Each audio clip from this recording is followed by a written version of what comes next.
Hey, this is Gray Crawford, and I am extremely honored to be here with Arielle Guttman to talk about Venus retrograde in Aries and Pisces that we are about to experience, but also just more broadly talk about the Venus star point and the Venus cycle in general. So, welcome, Arielle. Thank you so much for being here. Thank you, Gray, for having me. I really am honored to be here. Yeah, you're one of my favorite astrologers. If people are not familiar with Ariel, you've been an astrologer for many decades, right? At this point. Yeah, I just celebrated 50 years in astrology Wow. last year in 2024. Yeah. So you basically had you're a Chiron practitioner, the Chiron return of your astrology practice. Yeah, exactly. That's amazing. Well, I'm about to turn 50, so that's also interesting.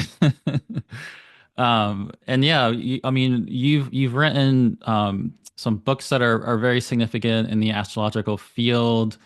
The first book that I really became aware of that you had written was the Mythic astrology book with Kenneth Johnson in the early 90s. I think 1993 was the first Yeah, when it was very first 93. published. Mm-hmm. And that's an Yeah. amazing book that brought in really opened up ways to utilize mythology in connection with astrology Hmm. and drawing too on those in Menelaus, those tutelary deities of each sign, which is such a cool idea. A lot of people don't always talk about. But for example, with Aries, we're going to talk a lot about Aries, but that's Pallas Athena. Yeah, And yeah, exactly. And the idea was the 12 Olympians, um, of Greece. And there was actually a precedent for that. There was um, an astrologer of antiquity. Um, I want to say Menelaus, but yeah, it's it was Menelaus. Menelaus. Yeah, I don't know how to Menelaus, say it yeah, either.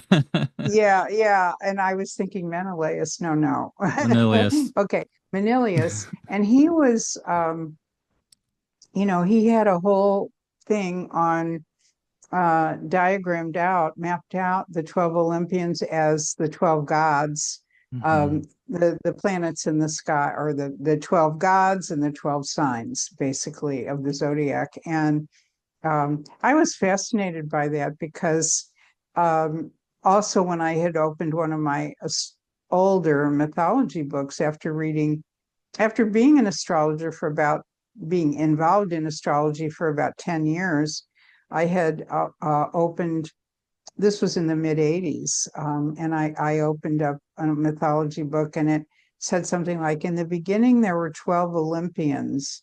And a light went off, and I went, well, oh my goodness, there's 12 signs. And how might they relate? How might the 12 Olympians relate to the 12 signs of the zodiac?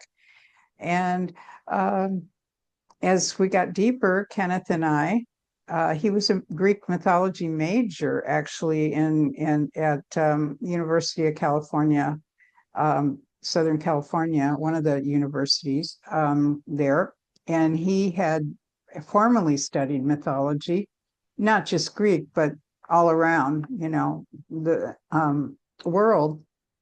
And I had been working at that time with asteroids and getting into the whole feminine archetypes, and really happy to bring in some female members into the sky because we only had the moon and Venus at that time that were considered so-called feminine deities. We don't use those terms so much anymore, but back then that's how they were described. And well, we got together and we just had such great conversations about it. We just decided to make our conversations into a book. And Yeah, that's that's how the first amazing. Mythic astrology came through, came out. But we had so much fun working on that. I had so much fun working on that book and writing about the archetypes. And I really learned that while I was writing, the way we worked was that he would write a piece. Let's say we were working on Mercury, and he would write a piece, and then I would write a piece, and then we would put them together and kind of edit. You know, he was a very good editor. He would kind of put the two together, and by the end of the editing process, I would read it and I couldn't remember who said what, because our thoughts were really in sync on a lot of things. And there were obviously some things that I knew he had said that I didn't have awareness of, but it was a good match. And I was, for writing on that subject. And I was so thrilled in about July of that year. The book came out in May, but in about July of that year, the publisher called me and said, uh, that book is just flying off our shelves. Mm. And it was like, oh, that's good news. Yeah, that was a She great said, book that you we're could going to be see. going into a second printing before the year is out, you know? So it did. It went into 5 printings, 2 editions, 5 printings. Yeah. Yeah, I remember that would be a book back when we had more bookstores around and like big bookstores. You could find that in different parts of the country, like I remember seeing your book in that Yeah. way. Yeah, and what's so fat? A lot of people don't. It is. It goes back to Manilius, the very beginning of the full astrological texts that we have. And it also makes me think we're going to talk a lot today about Venus retrograde in Aries and Pisces. And in that list, it's Athena is the tutelary deity of Aries, and Poseidon is of Pisces. And in myth, Yeah. this is an ancient sort of tension between Athena and Poseidon, especially in the city of Athens. And it was reminding Yeah. me in my head how you and I actually met in Athens, Greece this It's past where I year. live. And you live Yeah. in, I live yeah. here. So, Yeah. and so not only did you wrote about mythology, but you have since moved to Greece, and you also lead tours to different sacred sites, and you're really connected now to the actual land and the place is and everything, right? Yeah, I mean, mythology is my great love beside astrology. And I think they're so interconnected. I know that when you were here and we visited, you were with Jason. You two were leading a tour, Jason Holly. You were leading a tour through Greece, which I've led with my partner, Alexandra Karakostas, and I have led 3 different tours here over the years. And I remember having this little conversation with Jason about how some astrologers don't even consider mythology when they look at the chart or the planets or think about their meanings. And we were both looking at each other like, how can you do that? How is that possible not to think about, you know, kind of the roots of what they were named for, and what they represent has so much to do with the mythology of it.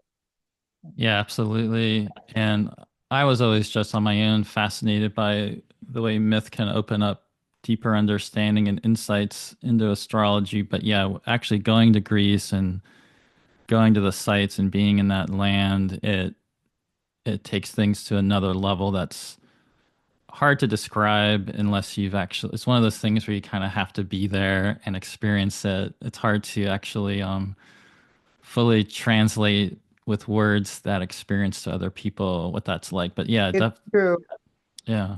because those places transmit such a powerful feeling. Hmm. And I'm sure anybody that's gone on tours around the world to sacred sites or, energy fields, they really you can pick up the energy Hmm. there. And I Yeah. literally, I mean, since I lived here, because I know when I travel around Greece, like I will be at a certain point, you'll be in this precinct, the actual precinct of Poseidon, and then you'll move into the precinct of Artemis Hmm. as you go further up the coast. And then as you go towards Athens, you're moving into the precinct of Athena. And they Hmm. have really different energies, and you can Hmm. really feel the presence of how those how those ancient deities really had that space. That was like their space. Yeah, definitely. And even within spaces, there'll be different spaces within the space that go with different deities, which definitely also connects to Yeah. some astrology ideas. So, speaking of land and maps and connection to the land and astrology, I know another thing with your background is you're very into astro-mapping, and that's been also a big part of your practice. And I believe you've been teaching courses for Kepler College recently on astro-mapping. Is that right? Yeah, yeah. I just finished my first course with Kepler. I hadn't been teaching astromapping for a long time. During the 90s, during the 80s and the 90s, I was totally immersed in it, and even up into the early 2000s. But when the Venus star material came to me in 2004, I abruptly stopped everything else and took the next almost 20 years to focus on this Venus work. So it's just only recently that I've gotten back into teaching mapping.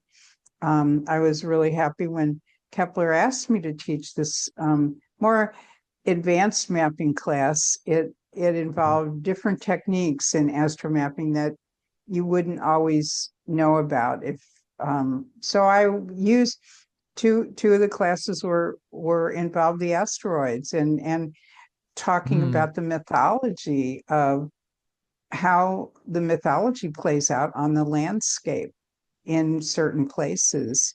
And a lot of the people in the class to begin with hadn't ever worked with asteroids before.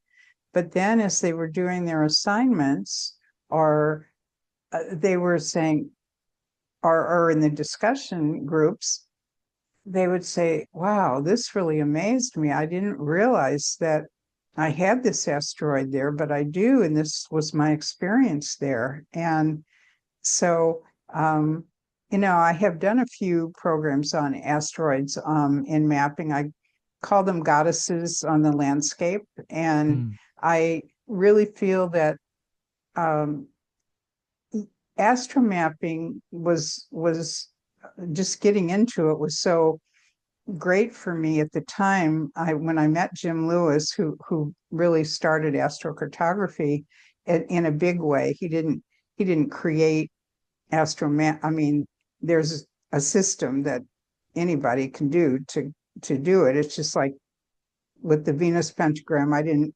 invent it. It was already there. I'm just working with how to display it, how to use it, how to personalize it, in your life, and how to derive meaning from it. But when Jim started presenting the maps, I thought, I said to him after my first meeting with him, this is my two greatest loves in the world is travel and astrology. I have to learn this. I want to study with you. So, we worked on that book together too, that astro mapping book. That's been out of print for a long time. I don't think we'll ever recreate that, but there have been other really great books in it since then. But he didn't use asteroids. He didn't use the nodes. He didn't use Chiron. He was a purist. He was like very, very simple. Just keep to the planets, kind of like in Hellenistic astrology. They don't, but they do use. I think you use the nodes though, don't you? oh yeah, definitely. Yeah, yeah. But it's So sort of similar. It's anyway, interesting. Asteroids, when you do just acknowledge them, they can show up through those techniques as well. So yeah, yes, but then the question becomes, and it's always been, where do you stop with the asteroids? I right. mean, when there's so many of them, and I think that's probably most people's reluctance to go further into them is that there's thousands of them, Yeah.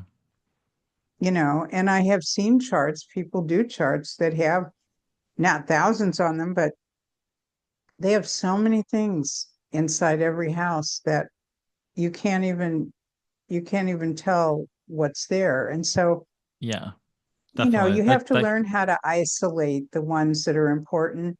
But I certainly use the main four, the first four, the big ones. And there's a reason for that. The first, not just because they were the first four, but I think the first four that were discovered and named were part of Zeus's family, immediate family. They were part of the 12 Olympians.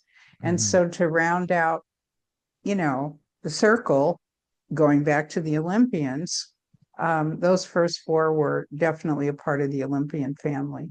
Hmm. Yeah, definitely. It's definitely too much to put a bunch in, but there can certainly sometimes be a particular asteroid for whatever reason is just speaking to somebody, and then that's usually when I feel they become real relevant. Yeah. So Right, right. are you teaching the astro-mapping course for Kepler again, like maybe next year or something like that, or not Well, sure? we just finished this course. Okay. It just finished really like less than a week ago. So I'm waiting for the final assignments to come in, Okay, and cool. it'll be a wrap, and we'll see. I will Yeah. see if we go next week, but next year. But I was really happy that they asked me to teach this Venus class too, because that has also been my passion for Right. quite a while now. So Yeah, so that's we'll share a link to that later, but you are also going to teach a is it a 3 week workshop series on the Venus cycle for Kepler? yeah, it's called a master class. It's a little different. You can still get credit, but I mean, if you opt for credit, you can get 3 credits for it.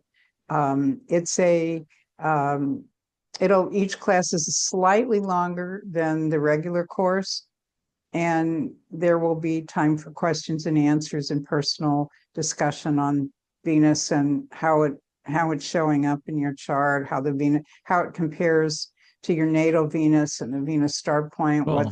What are the differences? What are the similarities? How do you work with the two? Um, things like that. Yeah, that's awesome that you're going to teach that. So we'll come back, we'll circle back and talk about that a little bit more towards the end, and I'll make sure there's a link down below. Is that on March 1st though? That you're gonna Yeah, it is it March starts on 1st? March 1st, Cool. Saturday, so it's coming right up. 3 Saturdays in March. Yeah, and that will be right before the end of the winter quarter at Kepler. So Right. it's you still have time to register for if anybody is seeing this before then. Yeah. Yeah, definitely. Yeah, I'll have this out before then. So if you see this, you can sign up, and it's obviously perfect timing. You and I are talking on February 21st, a couple days before Mars stations direct. So Mars is getting ready to station direct right now. So we're talking, and then the following week, around March 1st or March 2nd, depending on your time zone, right when you're going to teach that workshop, is when Venus will station retrograde. So that's Right. what we're going to focus on talking about today. So right now we have, I mean, a lot of times I like to use the idea of within a week of Venus stationing is when she gets especially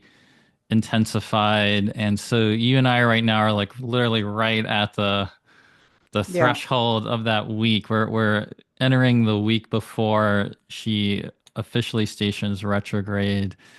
And exactly. yeah, and so the book that you had mentioned earlier that you got really inspired by and really focused on in 2004 is your Venus Star Rising book, and we'll put a Yeah. link below. I have a copy of it right here. Oh, yeah, there it Yeah, is. yeah. Um, so this is a book where you do talk about the importance of Venus retrograde in that book, but you also go into the importance of the entire cycle. So we'll go more into that in detail. But is there anything about how you mentioned getting really inspired in 2004? Is there anything about how you got drawn into this Venus work that you'd like to share? Yeah, I was tracking Venus retrogrades because Venus was about to go retrograde in 2004 in Gemini, and had I had been planning on taking this trip to France. It was a was called, was like Sacred Feminine, sites of something about exploring the sacred feminine in France, all these different sites of, Mm. Well, um, and so as far as the astrology was concerned that I was going to be presenting um, in this group or in this tour, I saw, oh, Venus is going to be about to go retrograde. So talk about that. And so I started looking at many of the past retrogrades, like taking it several back. And then before I went forward, of course, I went back to, because we already know kind of what happened. And then that's where I saw how the five-pointed star of Venus just showed up like right before my eyes, because I had this chart wheel, this circle. And when I used to do charts before the computer a long time ago, and I kind of missed that process. I used to have a 360-degree, the little notches in the wheel that would show all 360 degrees. And I would actually, mark that line exactly where the planet was. And mm. so I used this blank wheel, and I was, just putting in all the Venus retrogrades, and there was the five-pointed star, five sequential ones in an 8-year period. And of course, I had heard about the Venus pentagram and that Venus had orbited in a pentagram, but I didn't really know what that meant or what to do with it. But here it was, just like staring at me, screaming at me practically.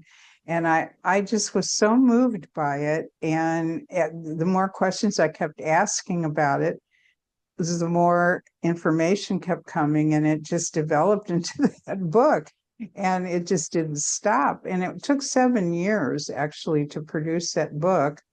Um, and it was right before the period of 2012. It came out in 2011. And everybody where I lived in Santa Fe, New Mexico, everybody at that time was into the whole Mayan calendar thing, and Mm-hmm. the ending of the Mayan calendar and what was that all about.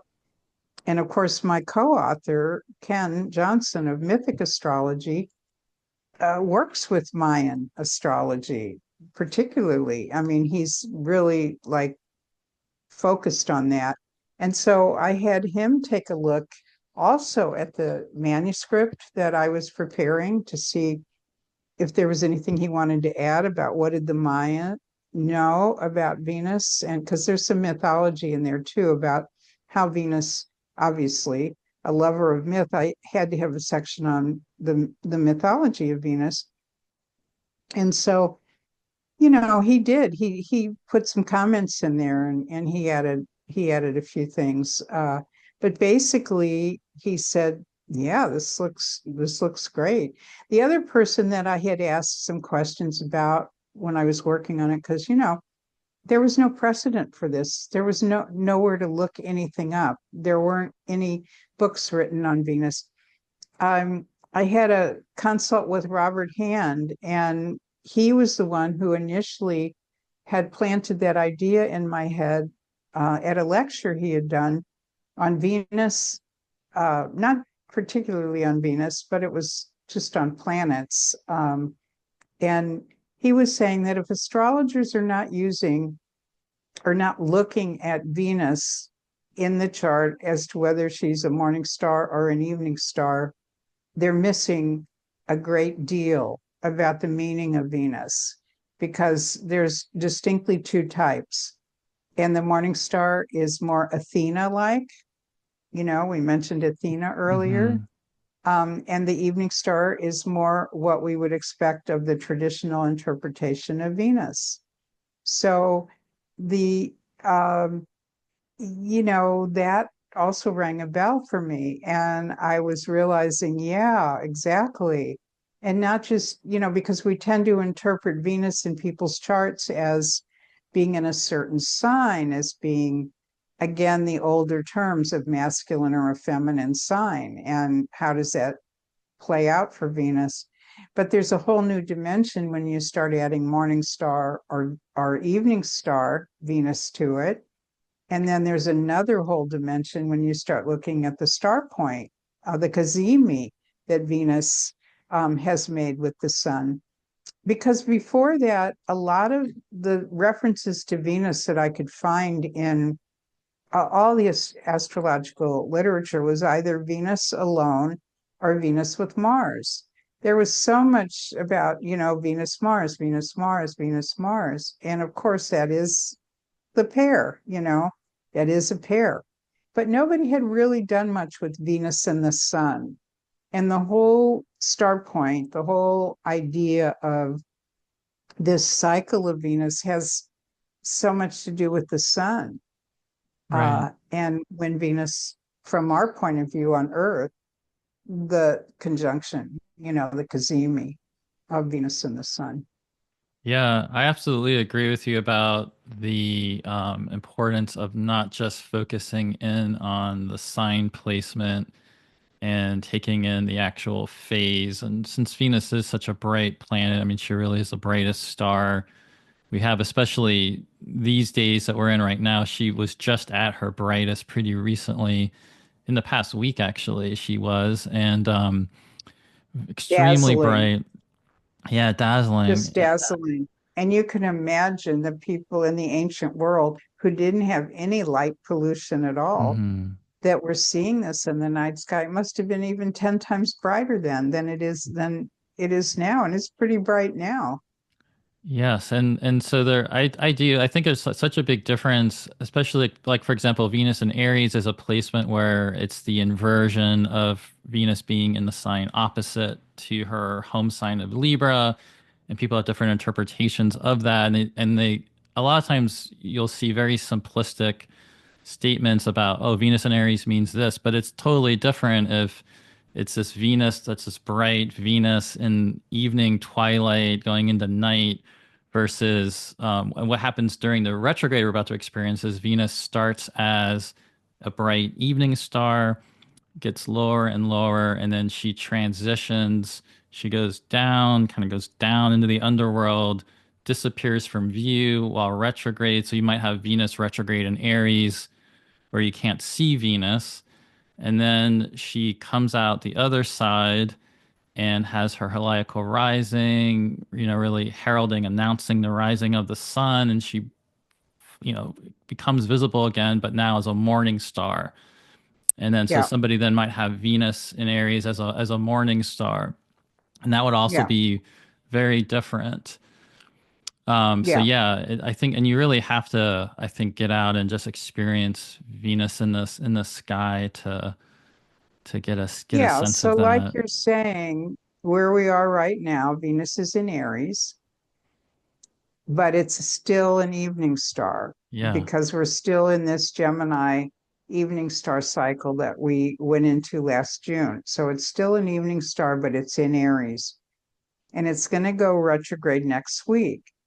And it's still going to be in Aries and technically an evening an star evening until star. it Yeah, disappears into the beams of the sun and you won't see it at all. And then when it comes out, it will be a morning star in Aries. So it's possible to have two people born a week apart in this cycle that we're at right now, where the first one born is an evening star Aries and the next one born is a morning star Aries. Just no, the first one born is a uh, evening star Gemini, and the next one, but Venus, natal Venus is in Aries, right, right, and then natal Venus will still be in Aries, next week, but it'll be a morning star. right. So yeah, it's that changeover, that transition. And there were a lot of myths about, or there were some myths about how she changes when she goes down into the underworld and how she actually masculinizes herself, that she goes from the evening, the ancient, especially the Maya, talked about Venus in the morning as the warrior goddess and Venus in the evening as the love goddess. And so when she goes into the sun, into the heart of the sun, she's actually then fired up and then she comes back out again as the warrior. And what's really interesting about, and I have a slide later I can show about this, but the you can see repetitive themes in the 8 years, every 8 years when Venus goes retrograde in Aries, for instance, or even the 4 year halfway points when it's still in Aries as a star point, but it's the Mhm. evening star. There are a lot of correspondences, and you can look at your own life. I had so many things that I used to ask, wow, what, I had the same thing happen 8 years ago, and I had the same thing happen 8 years before that. And I wonder how that's connected. And of course, these were the days before I was working with the Venus star. So I didn't even know I was working with astrology, but I couldn't find what exactly that was repeating in 8 year cycles. And then I realized, okay, it's Venus. So you can really see these things. But what I was about to say was Venus in Aries is so connected to Wonder Woman. The actual character of Wonder Woman came out during a Venus Aries period, a star point period, and then the movie came out um, in an Aries star point period. I think it was 2017, and then Mm.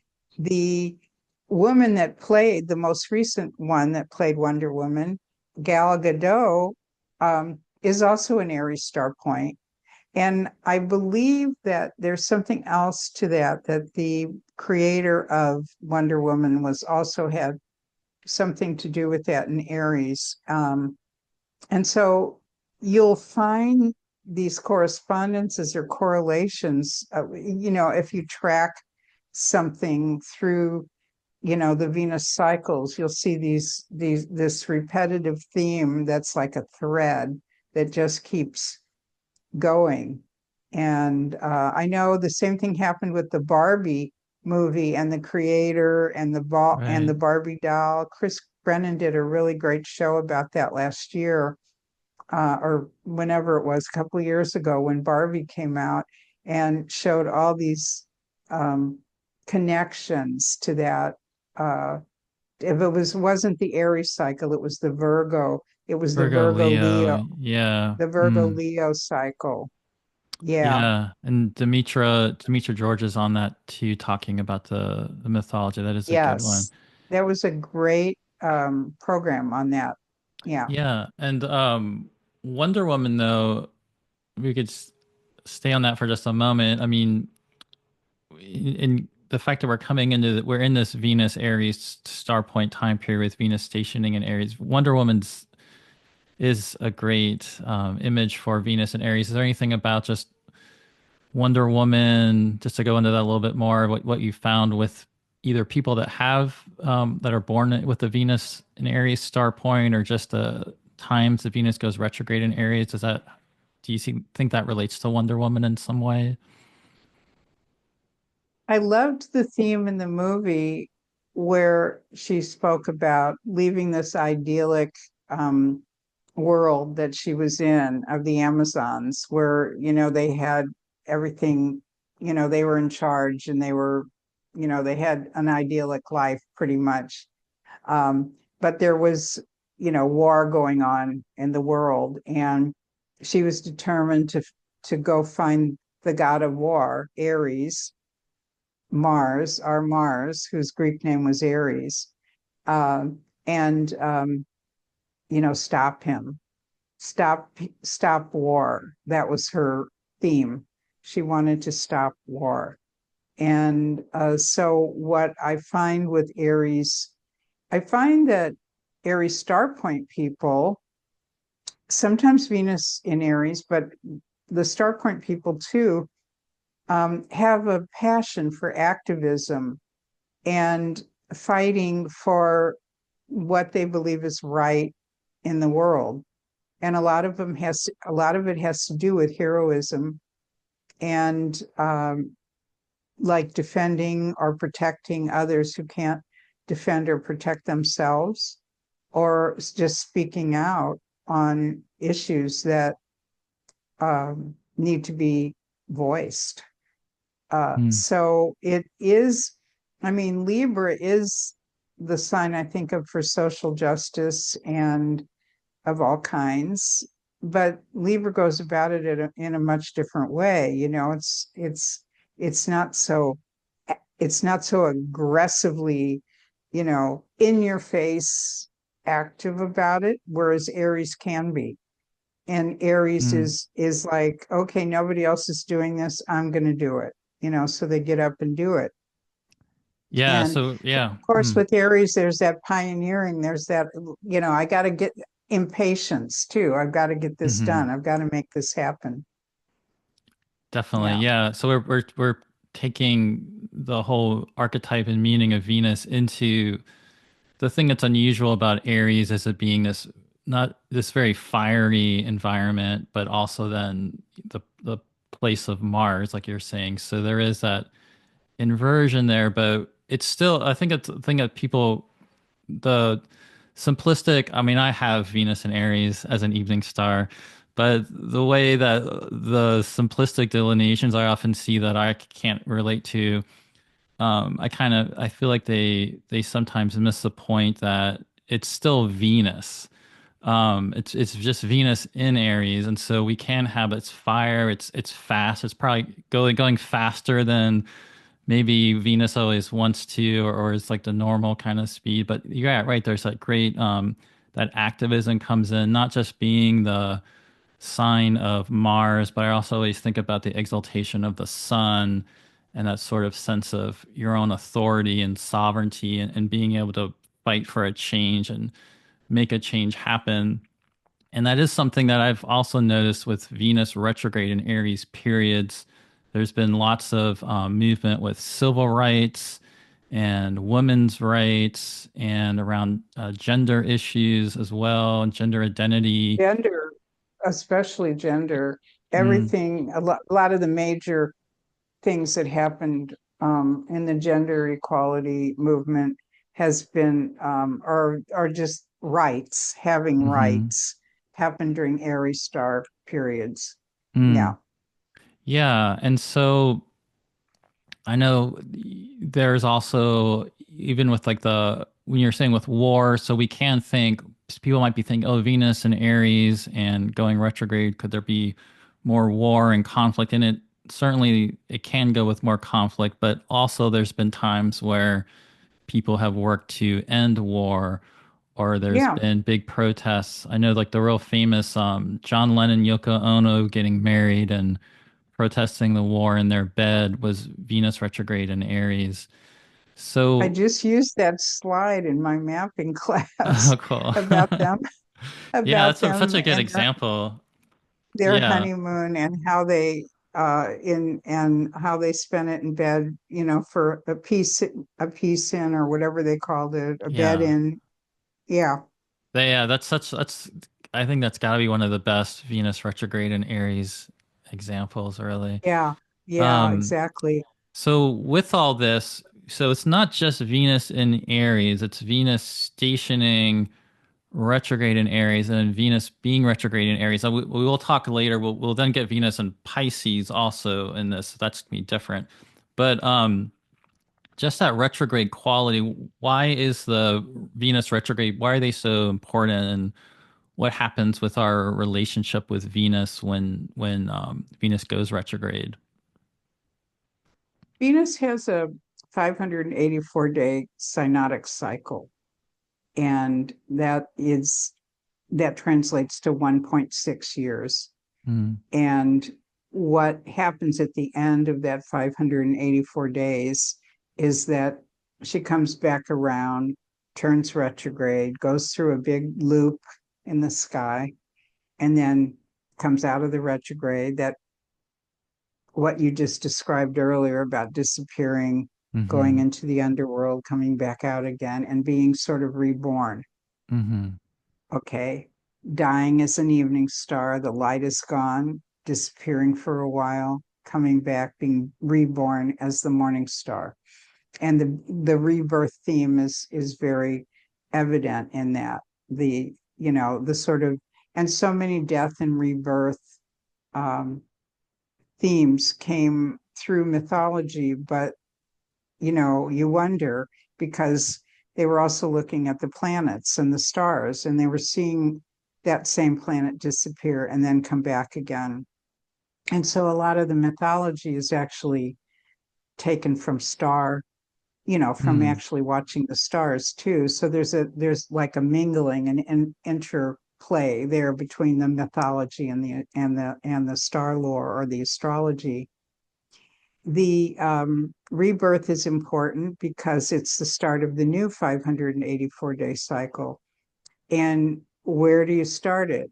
I started at the Cazimi when Venus is at the heart of the sun, in the heart of the sun, conjunct, kind of the seed moment, that conjunctio, that sacred moment that Jung talks about, that conjunctio, that seed moment that's planting the seed for the whole 584-day cycle to grow and develop and mature and then, let go and then come into the next phase. So, in the middle of that retrograde, uh, I mean, the retrograde really encompasses the beginning and the end of the cycle. There's two parts to it. And the midpoint of it is always where the Cazimi happens, the star point, Hmm. the sun. But as it's in the first 20 days, it's about a 40-day period that Venus actually stops completely, not stops, but looks like it's going in reverse mode. Just charting it from a degree linear point of view, it looks like it's going reverse, but it's actually, like I said, it's that big loop. And the so the first 20 days of the retrograde is the end of the old cycle, whereas the second 20 days of the retrograde is the beginning of the new cycle. And this is true of Mercury too. Mercury has a shorter retrograde period, Hmm. but it's the same idea. I think most people have some astrologers have talked about this, but you might take a look at that going into the just before the retrograde and the first half of the retrograde is a much more intense period of things just stopping, doors closing, things breaking down, you know, just falling away. It's like you're pushing forward and it's the tide is going this way, it's going backwards. But after it reaches that placement with the sun and it begins the beginning of the next sequence, it's actually just formed something new. It's still really embryonic. It's really tiny and small, and you can't really see it yet. It's that underground seed, but it has new life and it Right. is beginning to grow. So you don't have to wait for the whole retrograde to be over. Sometimes the second part of the retrograde will give you certain insights or perspective, let's say, Hmm. understanding that you didn't have in the first part of the retrograde. Right. And so what's going on with that, how you're describing that, and the reason Venus and Mercury have a somewhat different but similar patterns a bit with their cycles is that both Venus and Mercury orbit in between us and the sun. Right. And then Venus is especially powerful because she's the closest to us. But of Yeah. course, the planets aren't actually moving backwards, like you said. In one way, I mean, there is like this big loop they're doing from our perspective, actually. But what's really happening Yeah. is they're coming closer and closer to us. So that's as you and I are talking right now, and she's getting ready to station. That's what's primarily going on is Venus is getting closer and closer to us. So there's this like getting brighter and brighter and closer, and she's just becoming more and more intense. And then she goes retrograde, but she's really coming closer and closer to us, and to the point where when the point that you're saying when she forms a conjunction with the sun when retrograde, she's as close to us as she ever gets, and she's basically like lined up in between us, between Earth and the sun.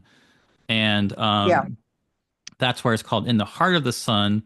And what's really interesting, not to distract us too much, but I wanted to point out it's fascinating to me how you had the big idea in 2004, and because the north node of Venus is in Gemini, her own node is in Gemini.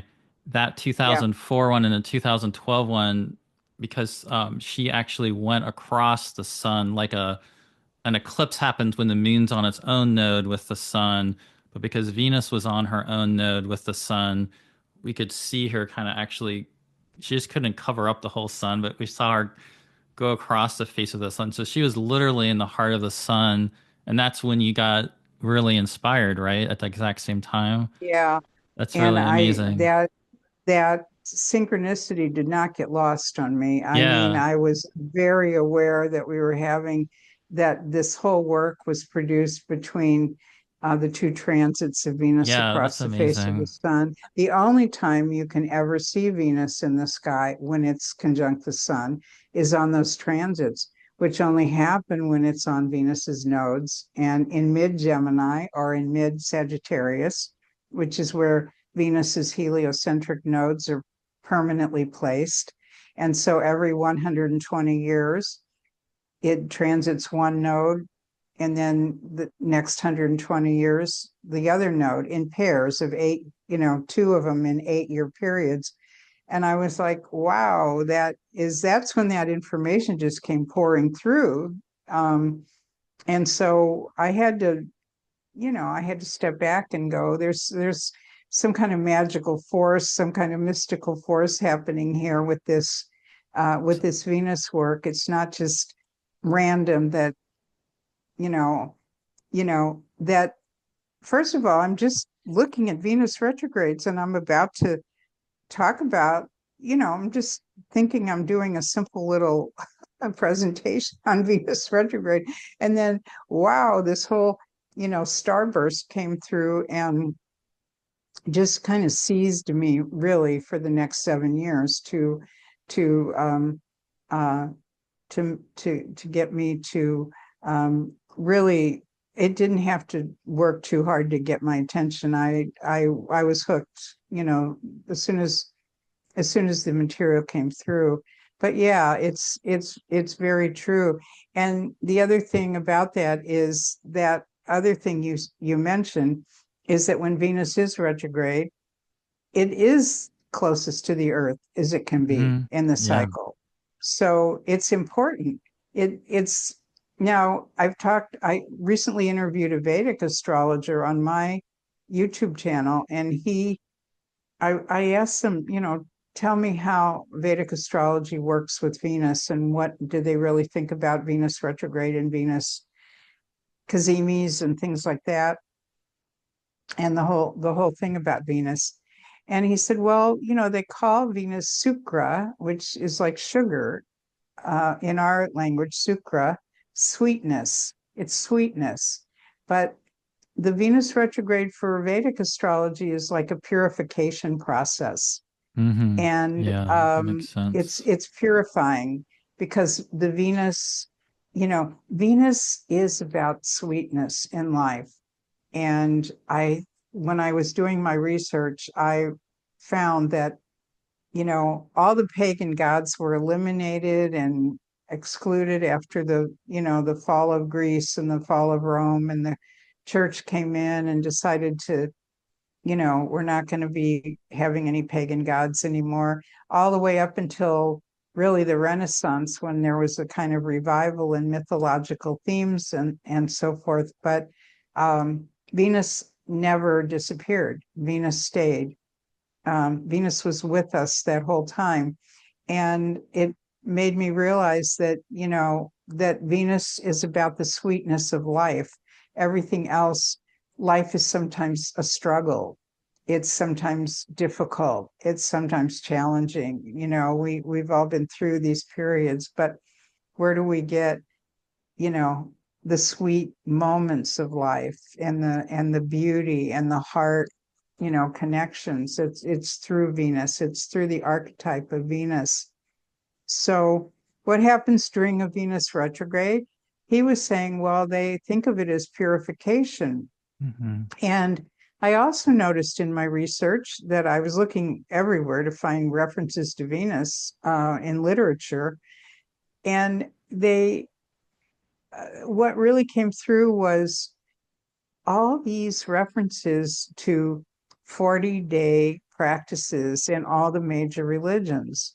And knowing that 40 days is the Venus retrograde cycle, I actually had the question, I wondered if those 40-day cycles it's in the Old Testament, it's in the New Testament, it's in the Greek Orthodox Church, it's in Buddhism, it's in Islam. Everywhere you look, there's a 40-day something of, withholding. We're familiar with things like Jesus's 40 days in the desert, Hmm. or the Great Flood that lasted for 40 days, or Lent, even now in the modern world, that still um, practiced is 40, it's a 40-day period before um, the resurrection. And, where do these symbologies come from? Where does the symbolism come from on, um, you know, what, what's going on in 40 days and then it's rising, then, this magnificent being is rising. So I don't know. I can't, there's no way to know for sure that it's connected to Venus, but I do know that the ancients were very avid sky watchers, and there was a lot of knowledge that was recorded, and a lot of it has been destroyed. A lot of it has been burned or confiscated by the church or by invaders or other religious factions. So we don't know. I mean, imagine all the papers that were burned in the Library of Alexandria and just all through history, the things that have been recorded. So um, I do know that um, it's a really important period for us, Yeah. and that we want to pay attention to it. And so, what are we purifying? Or, Lent is about giving something up. Maybe it's not so much. Is it really giving something up, or is it just saying, is it kind of a refinement period? Is it looking at, I always think it has to do with values, because if Mercury retrograde is about rethinking a situation, I think Venus retrograde is about reevaluating Hmm. the values. What have we invested in? Where is our heart? Is it happy with where things are right now? What we're putting our energy into and our love into. And so it's time to kind of look at those things, especially the Venus signs like Taurus, what we're invested in, whether it's resources, finances, or relationships, the Libra part of Venus, the the idea of, looking at our relationships as far as, um, do we want to renew our vows? Do we want to talk about what's happening? Do we want to meet each other in a different way? Start something new with each other, or revise what's going on. These are the things that usually come up for people during Venus retrogrades that I've noticed over the years anyway, you know. Yeah, the Lent's a really good one. I mean, I grew up in New Orleans area, so there, this time of year that you and I are talking right now, we have Mardi Gras, which is Yeah. very like Bacchanalian and like Venus as a Yes. companion of Bacchus, and there's all this extreme Venus, but then that all happens and you're making like sugary king cakes and like that all happens right before you go into Yeah. Lent then. So it is sort of like almost like the bright intensifying of Venus and then this purification 40-day period of Lent. I think about Venus very similar to how you're describing that with the purification, the reevaluation, the renewal. It also makes me think about the area where you live, and we talked about how Hera is well known in myth as sort of she kind of takes a break and then she cleanses herself, and there's an actual like sacred spring Yeah, that you the actually Hera live by, but I precinct. just got to I go used through to and live there. experience. I You used to used to live live right. there, okay? Yeah, Yeah, yeah, yeah. exactly. So I she'll moved cleanse away her. from there. I'm She's yeah. yeah, So she kind of cleanses herself and renews herself, and then sort of like renewing your vow, then comes back into can come back into the relationship renewed and cleansed and purified. There's something about that yeah, yeah. exactly. And the other thing about that too is that that you are really looking at um, what is meaningful for you. It's different than a Mercury retrograde. You know, those are more mental or communication or whatever transportation kinds of things. Um, the Venus retrograde is really has a lot to do with um, just essential feelings and Yeah.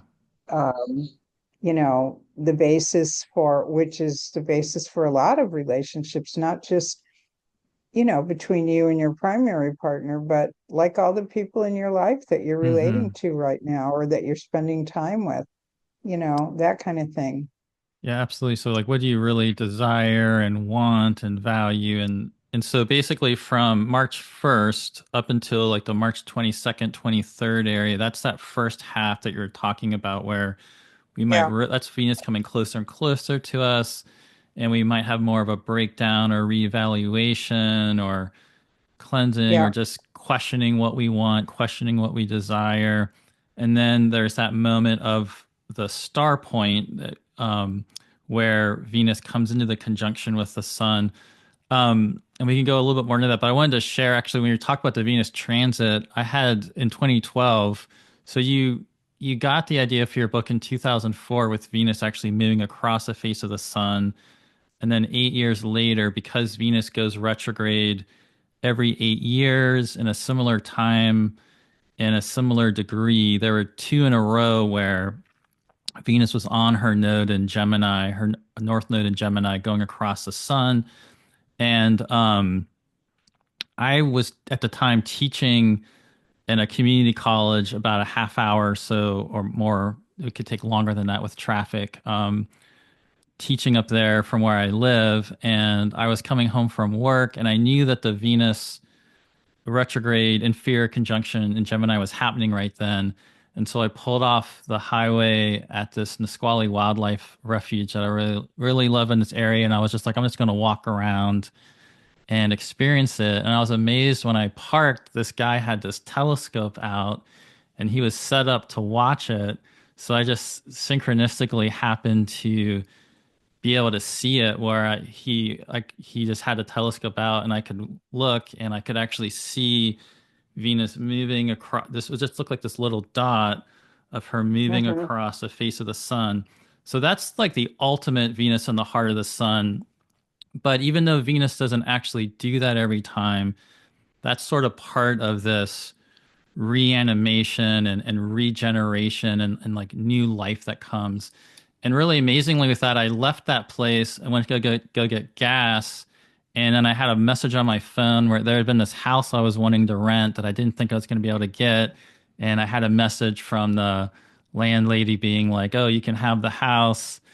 And that house turned out to have this back balcony porch that at parts of Venus's cycle, it was exactly lined up where when Venus was an evening star, I could always like see her in that particular phase. So it was actually the house even ended up being oriented to Venus in the sky, and that was wow, pretty amazing in terms of like in that situation, just sort of like this new life coming out of that star point.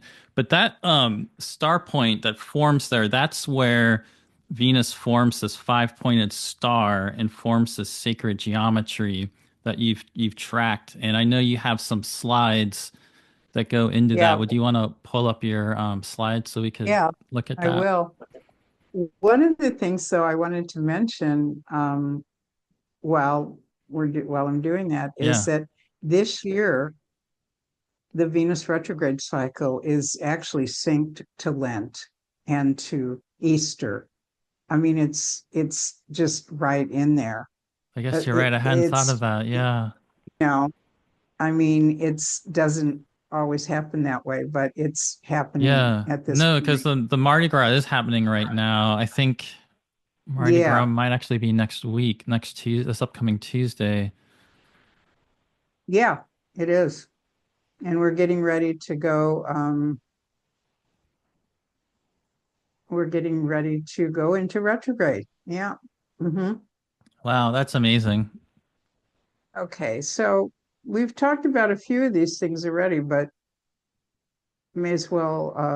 Yeah, Oh, it's the good to other see the thing I wanted to visuals. say about the Venus transit 2004 to 2012 is that I was, I knew that I was going to be self-publishing this book that I was working on. And I didn't have any experience in publishing before. I had written books, but they were all published by, publishing houses. And I wanted to have control of my own publication. And so I joined this book club in New Mexico. And at the time, I was getting involved with all kinds of people in the different aspects of self publishing and got a lot of really good insights and help from them. But the main thing was books were dying then. This Gemini Mm, transit was I had I had known from past transits of Venus. I looked at the past few 3 or 4 centuries since they had been tracked. They haven't been tracked for that long because didn't have telescopes and the knowledge of the Venus transits. But since they've been historically tracked, they were thought to be very revolutionary periods where the world changed in some very big, significant way. And we were in the middle of this. And what I realized was happening at the time was this whole digital revolution was happening. mm, From 2004 to 2012, with the transit in Gemini, we had everything we're using now, the smartphones, texting, handheld devices, short little messages, Twitter, Facebook, YouTube, so many more of those platforms all began during the two transits of Venus, between the two transits of Venus. And that was going to change the world. It did change the world, it has changed the world. And the people in the book club were supporting authors who were writing books, and bookstores were closing left and right. Independent bookstores were closing all across the country during these years. yeah. Everybody was going digital. And there was a really big scare in the book community that what's going to happen. Like you mentioned, we had these great big stores like Borders and the Santa Fe Borders that where I lived was a meeting place. It was a gathering place. Yeah. There was just books on every subject, but we also had wonderful small independent bookstores there that were also good meeting places and places where authors came and spoke, and a lot of those independent ones last. So did some of the big box stores disappeared across the bookstores across the country, and publishing houses started closing down. And so the book club, well, they knew I was an astrologer. I was one of the only astrologers there. Some of them asked me, what's going on here? And I said, well, I think it's the transit of Gemini. It won't take 120 years till we get to Sag, but we are seeing, I think once the Libra star comes out, which is due out now, about 2030 actually, but the first one happened in 2022 for a brief period, and then Hmm. It goes back to Scorpio until it comes back to Libra. I said, I think when Libra comes into to here, books are going to be, you know, it's going to be a thing again. But it's also been, do you realize all the book banning that's gone on, like the censorship on books and what has been allowed to be read, classics that we always had access to, that have been being eliminated from people's ability to even have access to those books. So yeah, so the Gemini star point and the transit of Venus through Gemini was certainly changed the face of education, communication, Hmm. reading, everything. It was a big deal. And when I looked at historically at the Sagittarius transit back a century and a quarter before, this is when the big publishing houses were just getting started, and many universities, institutions of higher learning were opened and formed. So you could really see the Sagittarius Gemini axis playing out in these transits. And that's a point I had actually wanted to have us talk about before we go a little bit more into this, is that this Venus cycle, once we open it up to this much larger cyclic period of time that you're going to demonstrate here in a moment with the Venus star point and the fact that every 8 years, Venus is forming five retrograde conjunctions with the sun, forming this star point, and they're slowly changing across time. Like you're mentioning how we're in a period where we're moving from having one in Scorpio into having one in Libra. We had one in Libra already in 2022. We're having one more in Scorpio in 2026. And then so across time, it slowly changes. And what's so powerful about the Venus cycle is even in the oldest, ancient Mesopotamia and marking stuff on cuneiform tablets, we know that one of the things that they were tracking was the Venus cycle. And a lot of astrologers are really familiar with like eclipses, and eclipses are so important. And Yeah. we've always been tracking eclipses also. And there's all these mundane astrology things with eclipses that are really big. And then not still anciently in the tradition, but eventually there were other things like the Jupiter Saturn cycle that comes in. And actually, that same time period you're talking about, a lot of people will talk about, well, there was a Jupiter Saturn conjunction in like 2000, and then it was like moving through its cyclic phases. But just like you can look at some of these, or other people might talk about the Pluto Uranus cycle or the Saturn Neptune cycle, which is very relevant for what we're about to talk about. But the Venus cycle alone across time, it goes back to the most ancient days of astrology, it's been used to track much larger historical changes and storylines, right? Hmm. Yeah. Yeah. Yeah.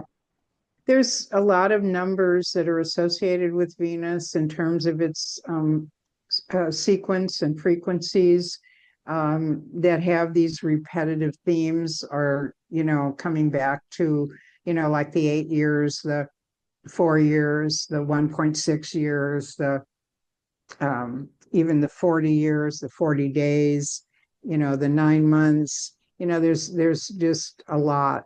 Um, and the deeper you get into it, the more you realize that this planet that I thought, before I got into this work, I used to be um, sort of disappointed with how astrology treated Venus. I kind of thought it was very superficial, and that I felt like, as beautiful as it is in the sky and as close as it is to us, and that it had to have a much greater meaning than we were giving it credit for. So Yeah. S- anyway, And so this image is showing sort of an image of like her whole entire cycle, right? this is 8 sequential orbits, um, uh, uh, showing the five-pointed star. This is a computer-generated graphic of the sun and Earth,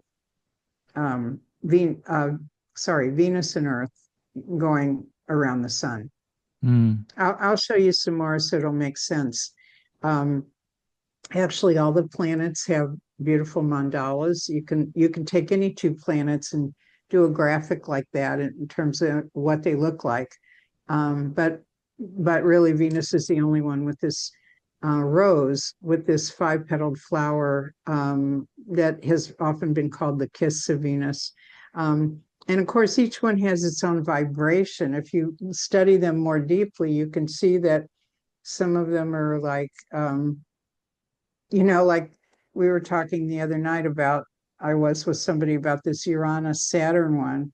It's sort of like Saturn's, sitting in its own little content little space doing its work. And then Uranus comes along. It's like, you know, really like shaking things up.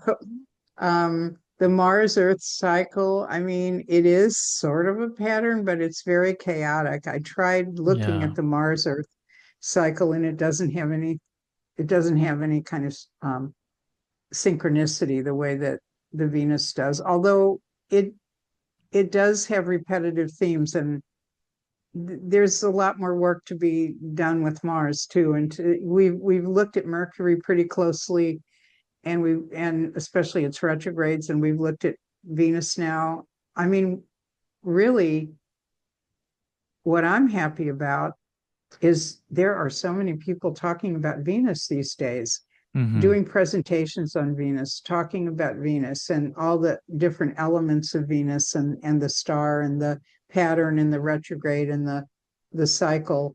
So I'm really glad this conversation has been started, because there is a lot more to Venus to learn. So these were the loops that you saw in the previous slide, but it's more specific to the years that they were happening. And those loops are the retrograde loops.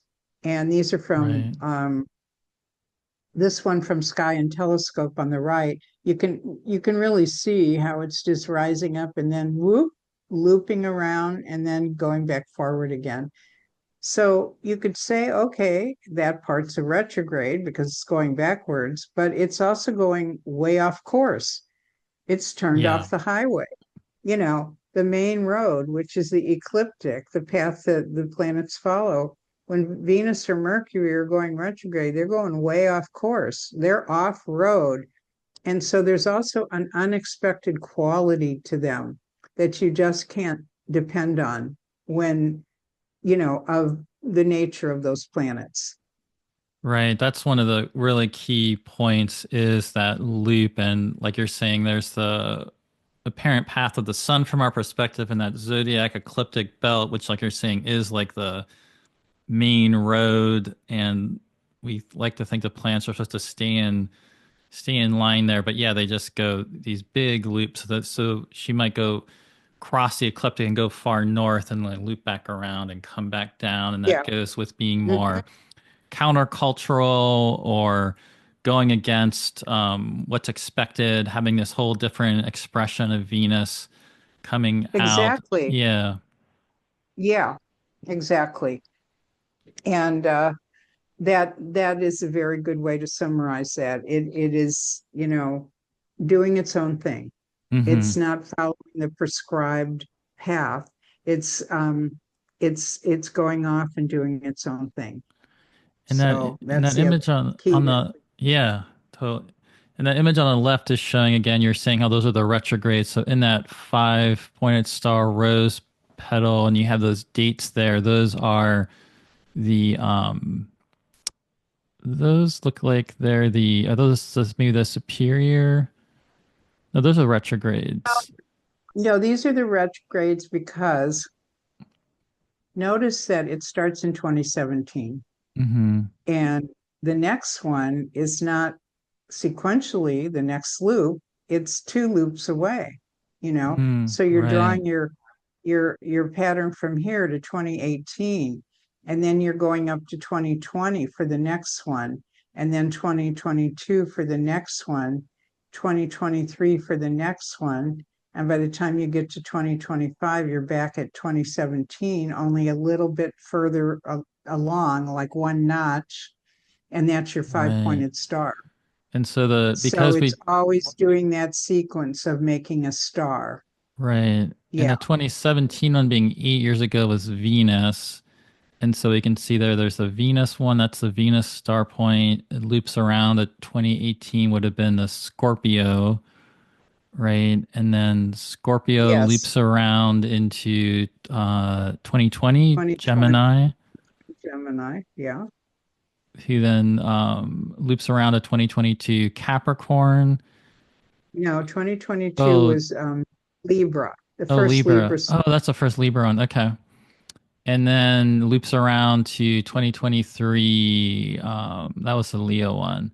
Yeah, So, and Leo. that's part of what you also have. I don't know, we'll maybe eventually get to that. But in addition to this, you also will talk when you were saying about people being born with a Venus star point. You think it's important to look at what was the Venus Sun conjunction you had when you were in the womb, like before you were born, and that can form a personality. And then part of your personality and character can be sort of indicated by that. Not unlike how people will look at the prenatal lunation, like what was the new moon or full moon before you were born, or maybe like what was the eclipse before you were born. You're looking at what was the Venus Sun conjunction before you were born.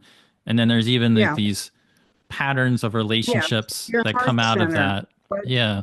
how did how does it relate to your heart? And Mm, what was it, what was it creating in terms of your development in the womb? How was that, focusing that Kazemi, kind of shot through your being as you were being formed and became, kind of the space of yours that acts and reacts, and it just gets reactivated every time it comes back, mm, to that position.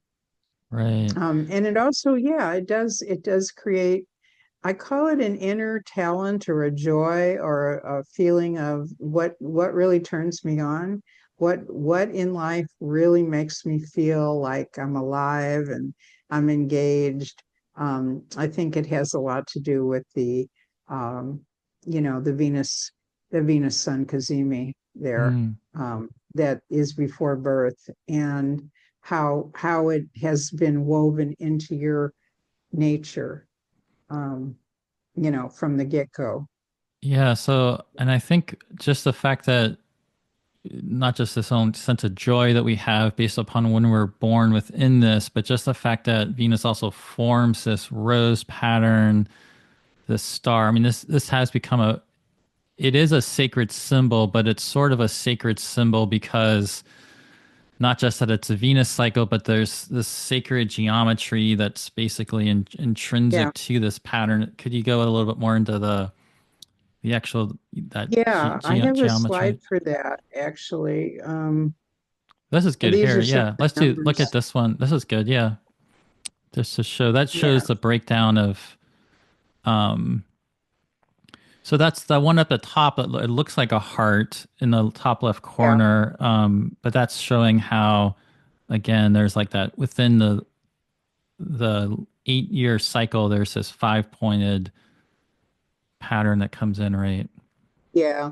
That slide was actually provided by Deborah Holding.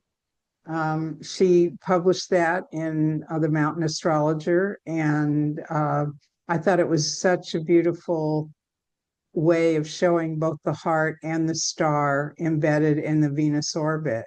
Um, and those are symbols of Venus, the heart and the star. This Yeah. is one I created for the book, showing the five stargates in sequence. And Okay. um, this is another one from Deborah. That was a great This Matlin one's from, astrologer article. I remember that one. yeah, Yeah. yeah.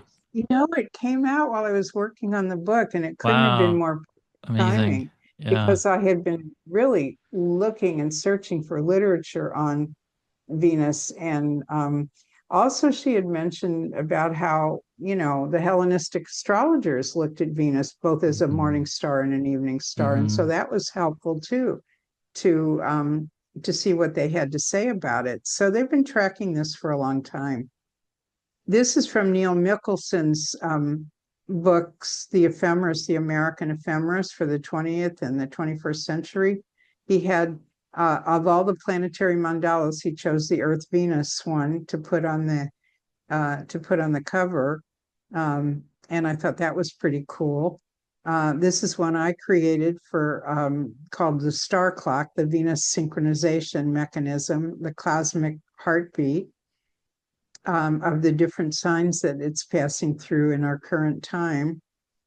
And then Yeah. this one down here is from a little book of coincidence by John Martineau, who actually is a great book if you can get a hold of it. I think it's back in print again, but it shows all the planets and how fascinating their relationships are to the sun and to the other planets and the mathematics involved in them. And it's like you just can't make this stuff up. It's like it, you can't even begin to believe that any of this is just random. These planets were just randomly thrown out there in space, and that they don't have any meaning for us because they are precisely in a certain orbit and they precisely take a certain number of years, and that translates into mathematical and frequencies, and every planet has this sort of energy that consists of all of this. If you break it down, you can see, whoa, uh, there's a deeper meaning here, even based on the actual orbital and astronomical um, features of the planet. Right. But And these are those the years I would say are the most important, these mm, right here. yeah, and so in those ones that you're showing that have the signs, that's what we're talking about, how over time it'll slowly shift, like what signs Venus Yeah, is forming the sun conjunctions. But right now we've had the Gemini, Aries, Capricorn, Scorpio, Leo. Although, like we said, the yep. Scorpio one's kind of is in transition right now. And then within Yeah, that, those are the star mm, points of our time, but they shift. They don't always change at the same time, just like the mhm, planets don't all change signs at the same time, except for this year when they all seem to be changing yeah, the signs at the same time. But that's kind of unusual. yeah, Um, you know, definitely. but the last time we had a major couple of star point shift was the 1980s, when Aquarius became Capricorn and Virgo became Leo.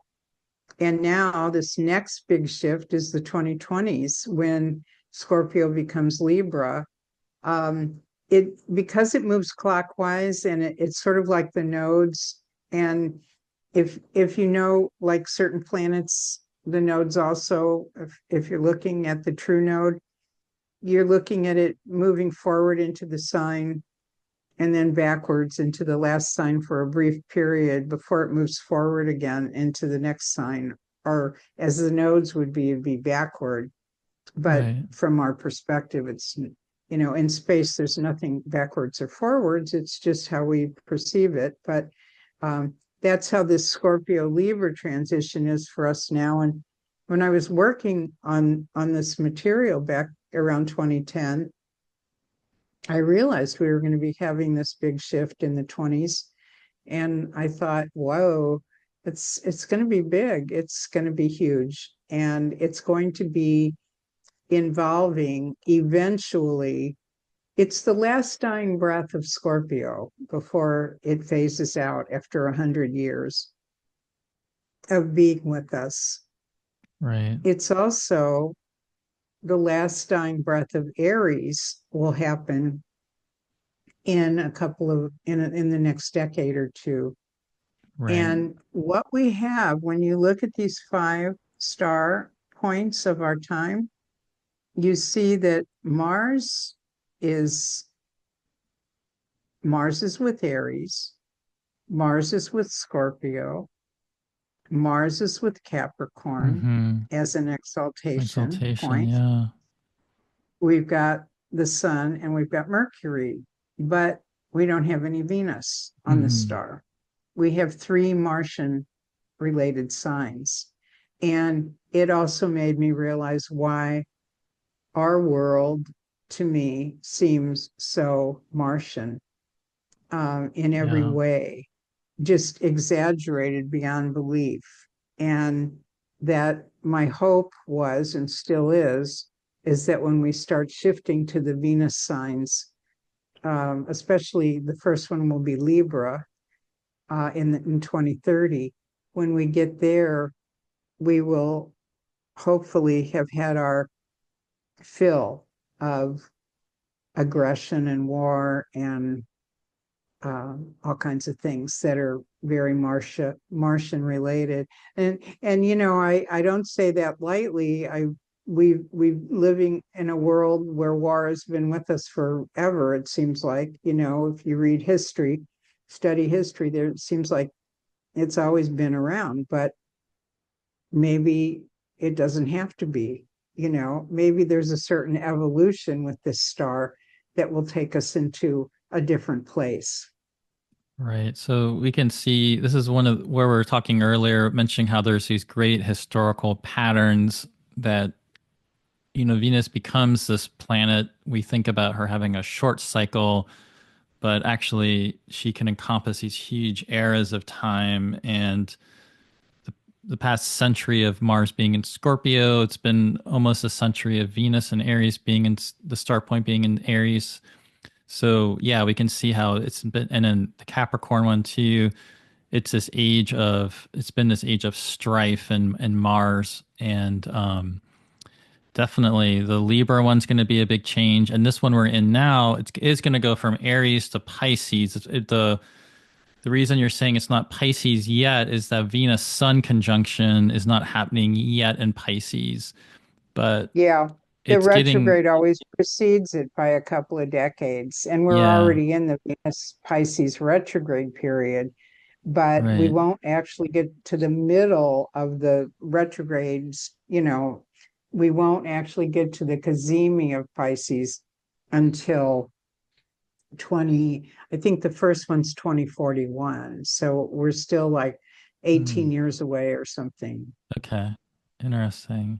It's also interesting that from one Kazemi to the next, it's 9 months. So that also is something where just with human beings, we can think about pregnancy and being in the womb, giving birth, and Yeah, the nine, definitely. It's all about fertility.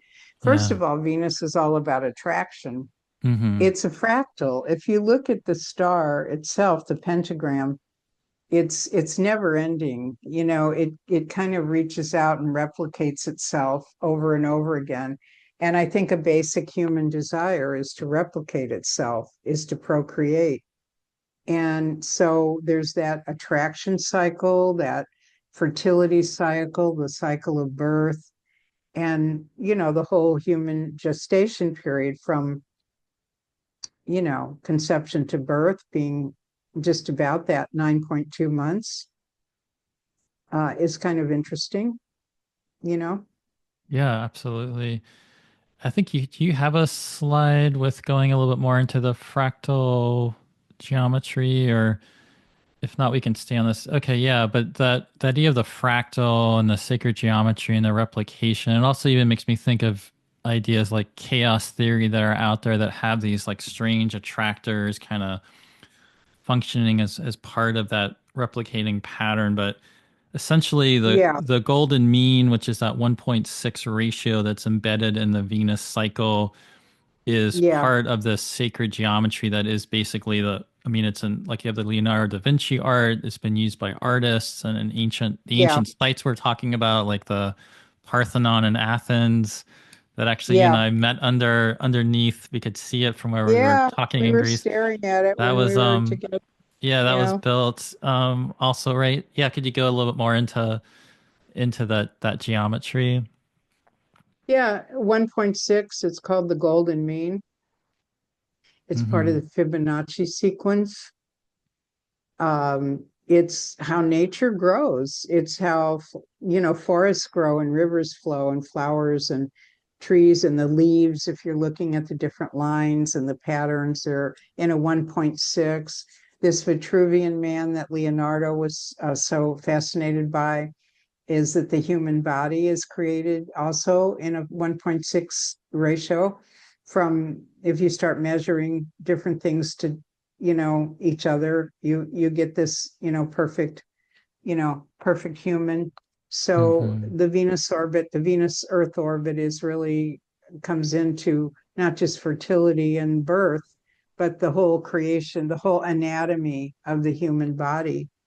um, of course, the Fibonacci sequence has been used in a lot of different ways.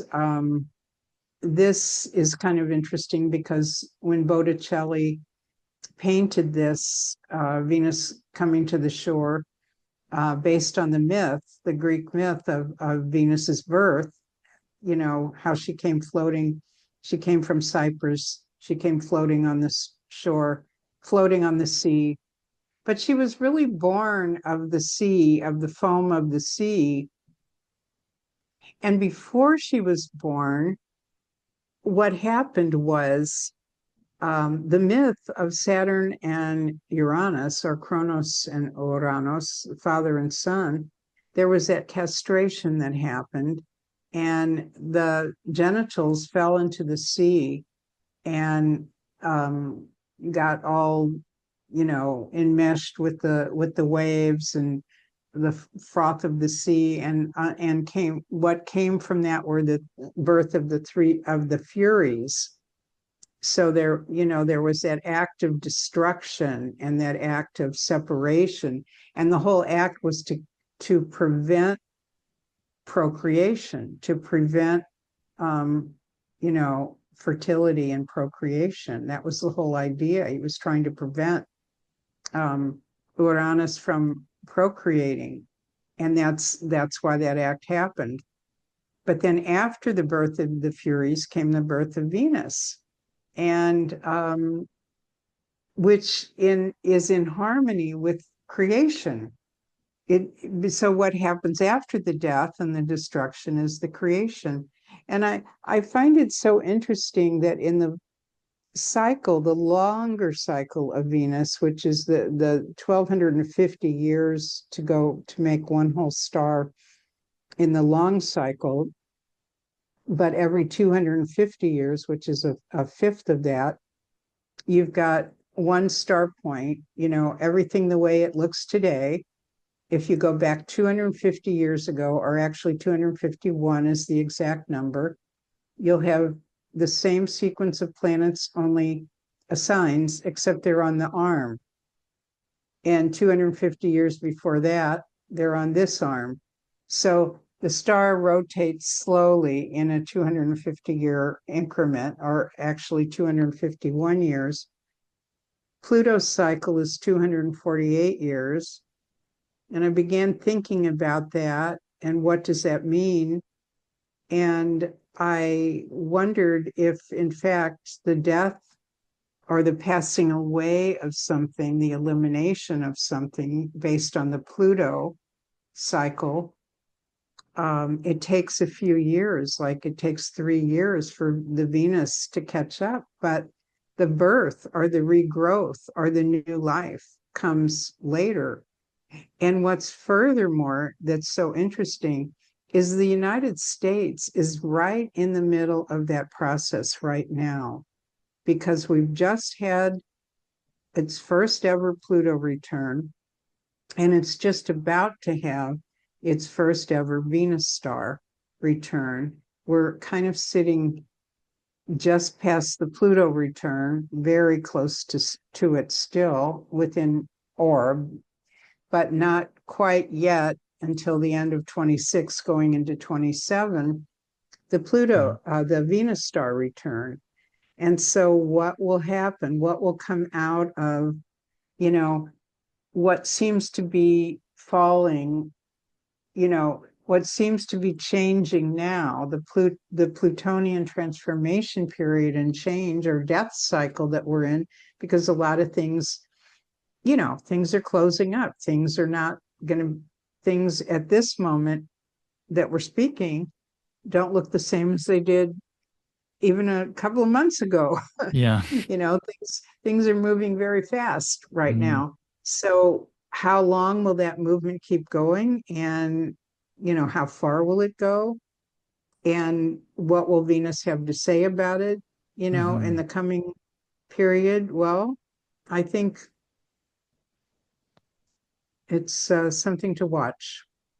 Yeah, so that's really powerful. And that's a way where, again, this Venus cycle actually can, one reason people find a lot of meaning in the Pluto cycle being almost close to 250 years is because it covers that huge time span and you can see all these big cycles. But the fact that the Venus cycle we can also see on that same time scale. And it is really fascinating to think about the United States having the Pluto return. We're just coming out of it, but it's clearly going on right now. But there's this Venus, so that'll be like the Venus retrograde in Scorpio towards the end of 2026 is what you're talking about. Yeah. That will have that The cycle last come back Scorpio around. star point. The last It's Scorpio, the yeah, it's very so last one of powerful. our era. Yeah. Yeah. Which Scorpio Yeah. itself, of course, carries also this death, rebirth symbolism.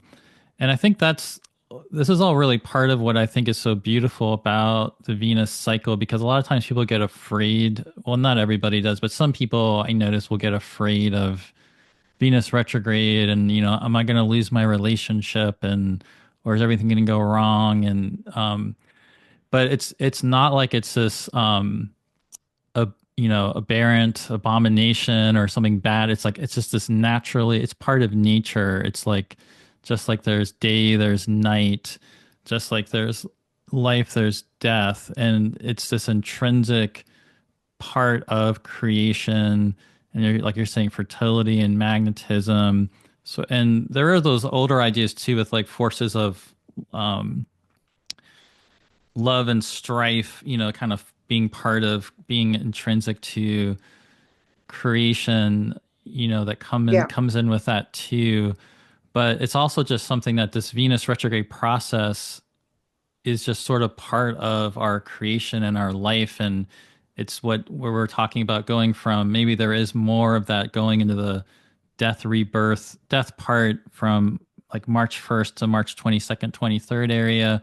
But then there is this renewal of the reanimation of the sun and this new life emerging, as she Yeah. comes out on the other side and From, becomes a morning yeah. star.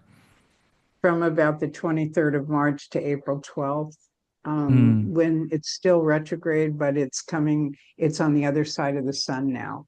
It's moving. yeah. It's had its moment. But, And I have to say, Venus isn't always about the love aspect. right. Venus, about, you know, it, it's also separation. Hmm. It can be, the creation of something new, a new loved one in your life, or a thing of love, an object of love, or a period. But it can also show separations from that because, Venus is going through with Saturn, or it's activating Pluto, or it's activating Uranus, or Mars, or something. So it's got different, um it's acting in accordance with its nature, but it's not always the news you want at the moment. It's Right. both. But what the unifying principle is it comes back to the heart. It makes you feel something. It really is about, does your heart stay open?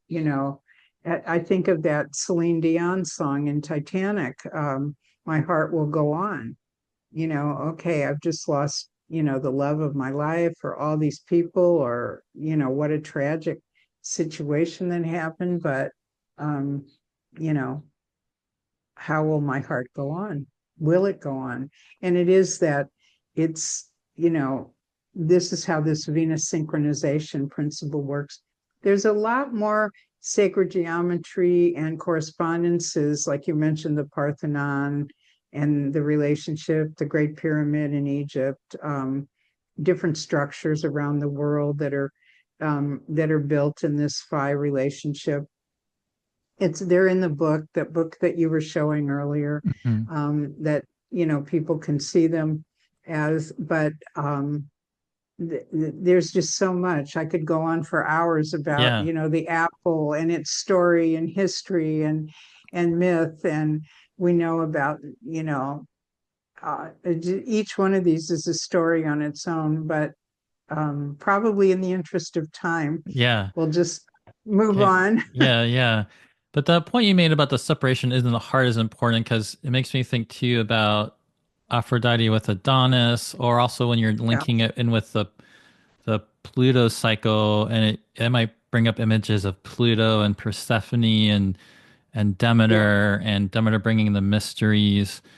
But there's sort of like that catharsis of like grief and like being opened up, and even so that's all part of Venus. And there's sort of almost like there's a necessity of us having to go through these experiences sometimes, and that's going to though ultimately essentialize your desire, put you back into your heart in a way, right? And reconnect you with what matters as part of that pattern. Hmm.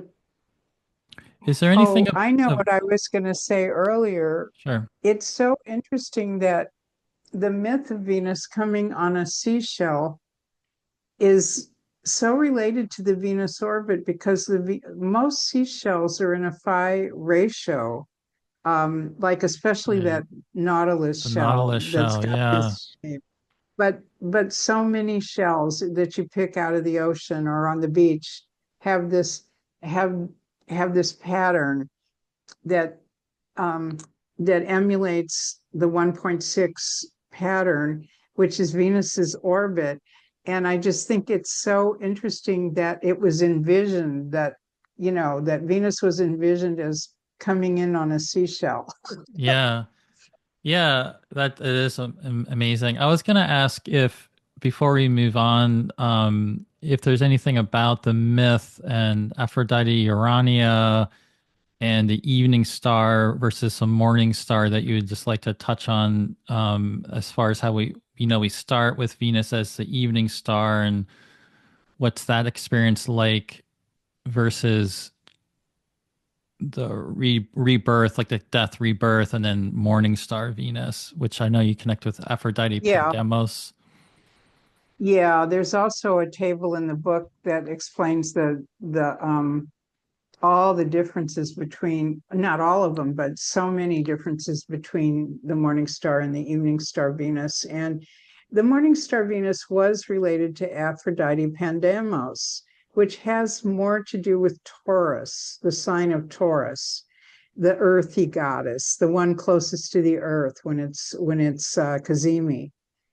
Venus Urania has a lot more to do with Libra and its relationship to the sky, because when it's Cazimi in the superior conjunction, it's as far away from the earth as it can possibly be. It's really up in the sky. And so maybe matters of the earth aren't intrinsic to its nature, or it's not even so connected to its body or the idea of embodiment. It may just be that I have a body, but I'm really living in space. Hmm. Whereas the earthly Venus, the Taurian type morning star Venus, is really more embodied and grounded and, very aware of that relationship. So I think for people to take away, just kind of a simplified working knowledge of the two, I would say that look at the morning star generally as Aphrodite Pandemos, as being sort of Taurian in nature and also very realistic, kind of, Mm. practical, pragmatic, realistic, an earth sign, earthy, um, sensual, of course. But the Urania Venus is a bit more poetic, wrapped up in music or art or spirituality or the creation process. Is not always in touch with the body and the bodily functions or even what's going on Earth. Can be somewhat distant to it. Of course, there's always exceptions by what sign it's in and what other planets that are meeting it. So you can't Right. make these hard and fast rules about it. But generally, that's how the Hellenistic astrologer felt about it. That I had quoted in the book was that when Venus is an evening star, she's much lighter and airier and floating amongst the stars. And when she's a morning star, she's, much closer to Earth, denser in nature, and more prudent or what do you call it? Practical, I'd say. Yeah, practical, realistic. Yeah, so you might be born with an evening star Venus, and then you would be, like you're saying, more imaginative, perhaps less physical. I know you mentioned in your book too things like even being very having a lot of alluring, maybe more, and also more. You mentioned being more refined and more aware of like what's socially acceptable to you at the That's same Libra. time. Yeah. Yeah, with Yeah. that evening star being more night Yeah. nocturnal, but I really like the more imaginal, otherworldly part as in terms of that phase being maybe a little bit more connected to that. And so you might be born with that and have that, but then just collectively, no matter what Venus you have, we're all just living, we're experiencing Venus in that phase right now. And then, Yeah. and then, Exactly. And yeah. that's the other point. It doesn't have to be what you were born with. If you start following the Venus cycle and what it's doing and its different stations and passages through that 584 day cycle, um, you will see that it's just a period for you to be one or the other or more Hmm. connected, to the mind or the body or whatever. So we're going into Aries, we're going into the embodiment phase, like closest to the earth, embodied, taking action, Right. um, Right. you So know, especially as you might have Venus as a morning star and be that more kind of like make it happen, go get it, real yeah, realistic and know what to do in a real practical way. But then we'll all just experience that too at the end of March once she goes through that conjunction with the sun and comes out the other side. We'll all just, there's something about that's really interesting with the Venus retrograde. It's like we get this renewal, and then it's like we get this sense of being more physical and earthy, and something really wants to come out of that process. yeah. And the other thing I've noticed over the years in working with people about this um, is that astrologers, particularly who know where Venus is, whether it's a morning or an evening star phase, tend to feel and have conveyed to me that they really feel more in sync with Venus when it's in the same phase that their own Venus is in. Hmm. If they're a morning star, they like the morning star period much better. They love their productivity and all the things they can get accomplished. And the evening star people love the evening star phase for how it syncs with their metabolism or whatever, how it just feels right to them. I do like And it. I I can have that. I can kind of confirm that. I'm an Yeah. evening star, and Yeah. I can tell you that morning star periods are much more challenging for me, you I'm know? also evening star, and I just really love the evening star Venus and being, yeah. Yeah. Yes. Yeah, Yeah. Great. Well, do you want to go a exactly. little bit more into this one coming up? I mean, I'm not sure if you had Yeah. another slide on the geometry, but yeah, yeah, perfect. So, just to go into, I mean, the thing that's so amazing about this Venus retrograde cycle that we're about to enter is, like you already mentioned, we're in this time of incredible change where even if we weren't just looking at the huge historical importance of the Venus cycle, we'd already be saying, Pluto just changed signs into Aquarius. During this Venus retrograde, Neptune will change signs for the first time into Aries. Hasn't been there since like 1860s. It's been in Pisces since like 2012. Yeah. Later this summer, we get Uranus going into Gemini. So they're just with the outer planets all changing. There's a sense of like a new era coming in. There's many other big cycles going on at the same time that are also suggesting that. And then we also have Venus retrograde just completely lining up with it. Especially what's so incredibly powerful is the connection to the Saturn Neptune cycle coming to an end, and the fact that the Saturn Neptune cycle is being set off by these eclipses, where we have the North Node with Neptune right now, and Saturn's coming there, and Venus will be going back and forth. And so, in this period where, like you show here, Venus is stationing in the beginning of March, and then we get this really powerful Virgo total eclipse on March 14th that's setting off the Saturn Neptune, which just, I guess, briefly saying is literally about our collective sense of reality changing. Like there's massive change in reality, what we think collectively perceive reality to be happening, but also great personal potential for change.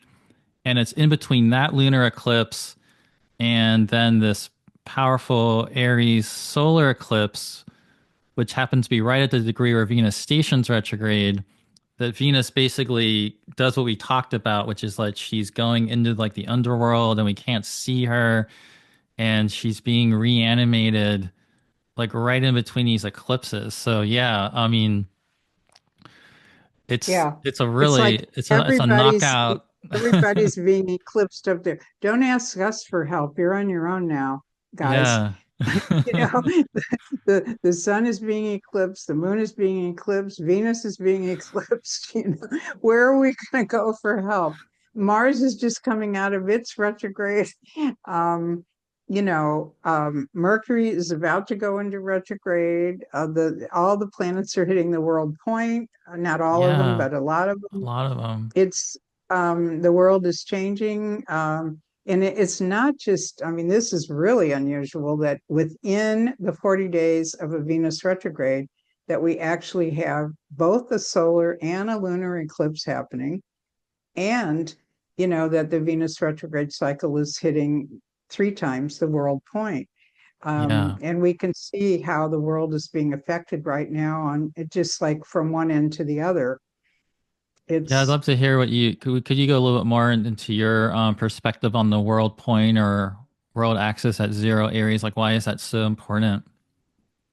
Well, I didn't really know that much about the World Point. Knew that it existed, and I haven't done a lot of my own research about it. I don't think there's a lot out there on it, but I just recently heard somebody do a webinar on it, Celeste, for Kepler College, and it was a very good program on the World Point and how it actually, when you have a planet going past the world point, it's not just personal to you anymore. It could be that it involves the collective in some way, in a bigger way. And the world Hmm. point is not just zero cardinal, which we most of us think of as 0 degrees cardinal is. Oh, and by the way, what I didn't add to this slide, which I thought of later, is that we have the spring equinox, or at least, the Aries equinox, right before the Cazimi. Yeah, right And at the same time. Yeah, it's amazing. and I believe that that's the chart that people in mundane astrology, that's the chart people use for the Oh yeah, year for the year ahead. ahead. Yep, yep. It's So it's like the all right whole in there. year. Hmm. Yeah. And so what's this whole year ahead saying to us when we've got two eclipses and a Venus cazimi, Venus disappearing retrograde, Saturn and Neptune involved. I mean, it's not just this, it's like there's more. Um, we've got Venus meeting Saturn 3 times, Venus meeting Neptune 3 times, and Right. Venus meeting the node 3 times. Again, all going around the world point. So, Yeah. Yeah, and so it's really hard to there's no way to really quickly summarize all of it except that it really has this sense of just radical change in ways that are it's hard to describe, but we normally I think people are aware of how eclipses tend to often bring an acceleration of change, and there's often that weird vortex of time in between eclipses that are especially liminal. But yeah, for Venus to basically simultaneously, as we're in between eclipses, she goes into the underworld, disappears, and is regenerated, like we're talking about. That just makes yeah. it all the more powerful. But like you're saying, it's not even just that, because she's There's then, more.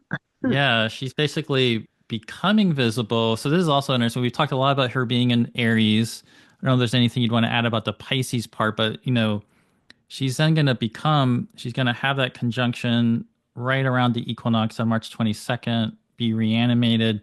Then she's going to move back into Pisces and basically become visible. So she's going to likely rise as she's going into Pisces, becoming visible, forming a conjunction with Neptune for the final time. She's had all these conjunctions with Neptune and Pisces for a while. This will be the last one she has with Neptune and Pisces. And then she's also going to cross over the North Node as she's starting to become visible. It's just so incredibly powerful. And then she'll come back to Saturn essentially and station direct. And there's this whole Saturn quality. But when I think about how much the world changes so dramatically with Saturn and Neptune anyway, but we know this Yeah, one's probably even more powerful because it is on that world point where things just, like you're yeah. saying, it's sort of like they just show up in the world even louder and more extreme. They're just on this important intersection point of the celestial Hmm. equator and the ecliptic. So it's just like supercharged.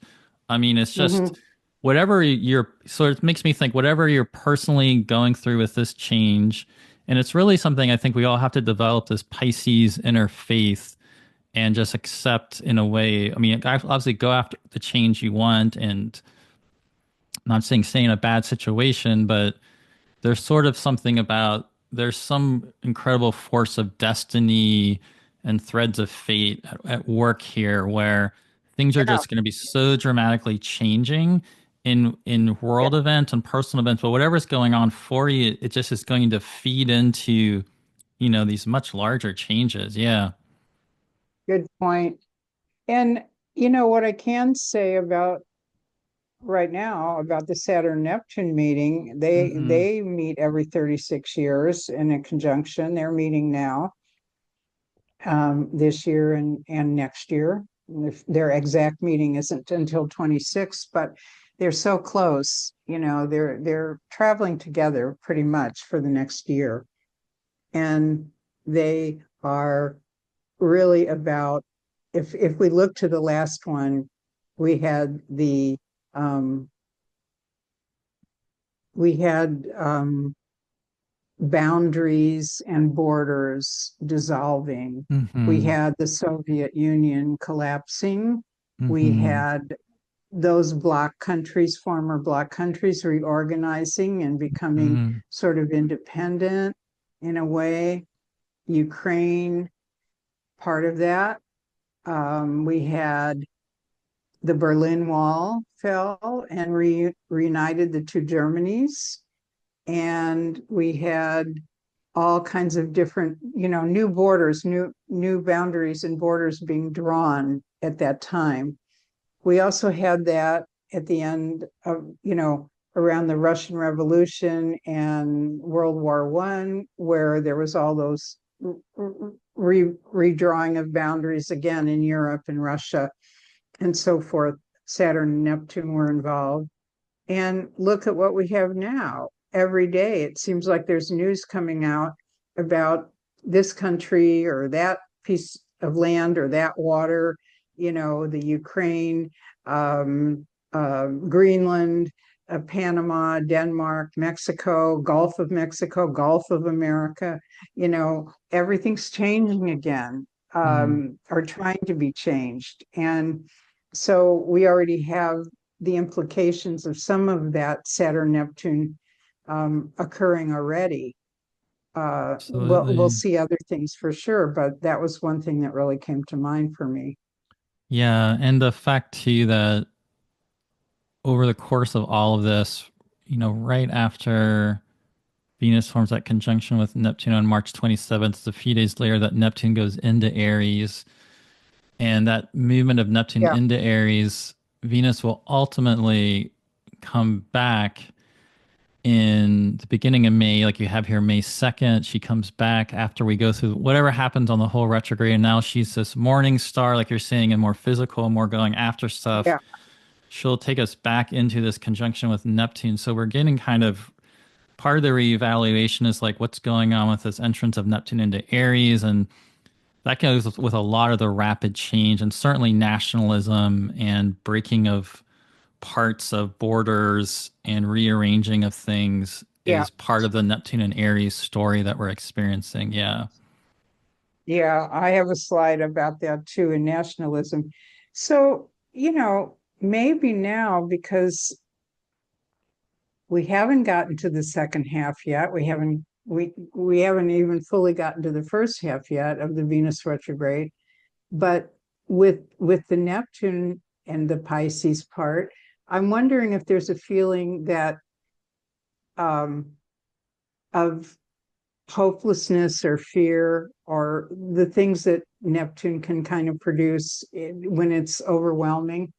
It's like I can't cope with this. I can't even look at it. I want to escape. And I know many people that feel that way right now. That just can't cope with the enormity of what seems to be happening. And yet, um, so there's this feeling of sinking, Neptune, this sinking feeling. And I'm wondering if going into Aries for both Venus and really all the whole lot there is going to be maybe a realization that, hey, maybe we can make some movement forward. Maybe we can become passionate about acting on, our desires or our feelings, or trying to counteract whatever you feel, whether it's in your personal life or in the collective, that's happening right now that seems like it's not just, Yeah, I think that it's that not fair. that makes a lot of You sense know, to me. Venus, a whole overall arching theme of Venus, no matter what sign she's in, because she does have connections to Libra, is fairness. And I think a lot of times when Venus is unhappy in whatever situation, it can be because what just happened is not fair. Hmm. And you feel like it ought to be. Yeah, and we've seen, like you mentioned earlier, with Venus retrograde in Aries, there is a long tradition of big protests and movement. I know the one in I think it was 1961. It wasn't during the Venus retrograde, but it was basically right after she stationed direct. There was all the freedom riders going down to the South as part of the civil rights movement to really test the new Right. legislation that had come in. Or actually, is that maybe I'm spacing 54, maybe, or I might be spacing which one that was. But Well, Venus in any was case, retrograde in Aries in 53, then in 61, I think it and was then in 61 then, I 69. guess. Yeah. Yeah. But well, the 53 one is also important because that was a Saturn and Neptune time period. So it's 53, we had Saturn, Neptune in Libra, and Venus was retrograde in Aries opposite it. And I know during that one, there were figures like Malcolm X was emerging, Yeah. and there started being a lot of protests about segregation, which then sort of activated things to lead into like Brown versus Board of Education ruling and other things Yeah, subsequent to that. So I do think you're really right that there's a lot of hopelessness, a lot of fear and overwhelm people have.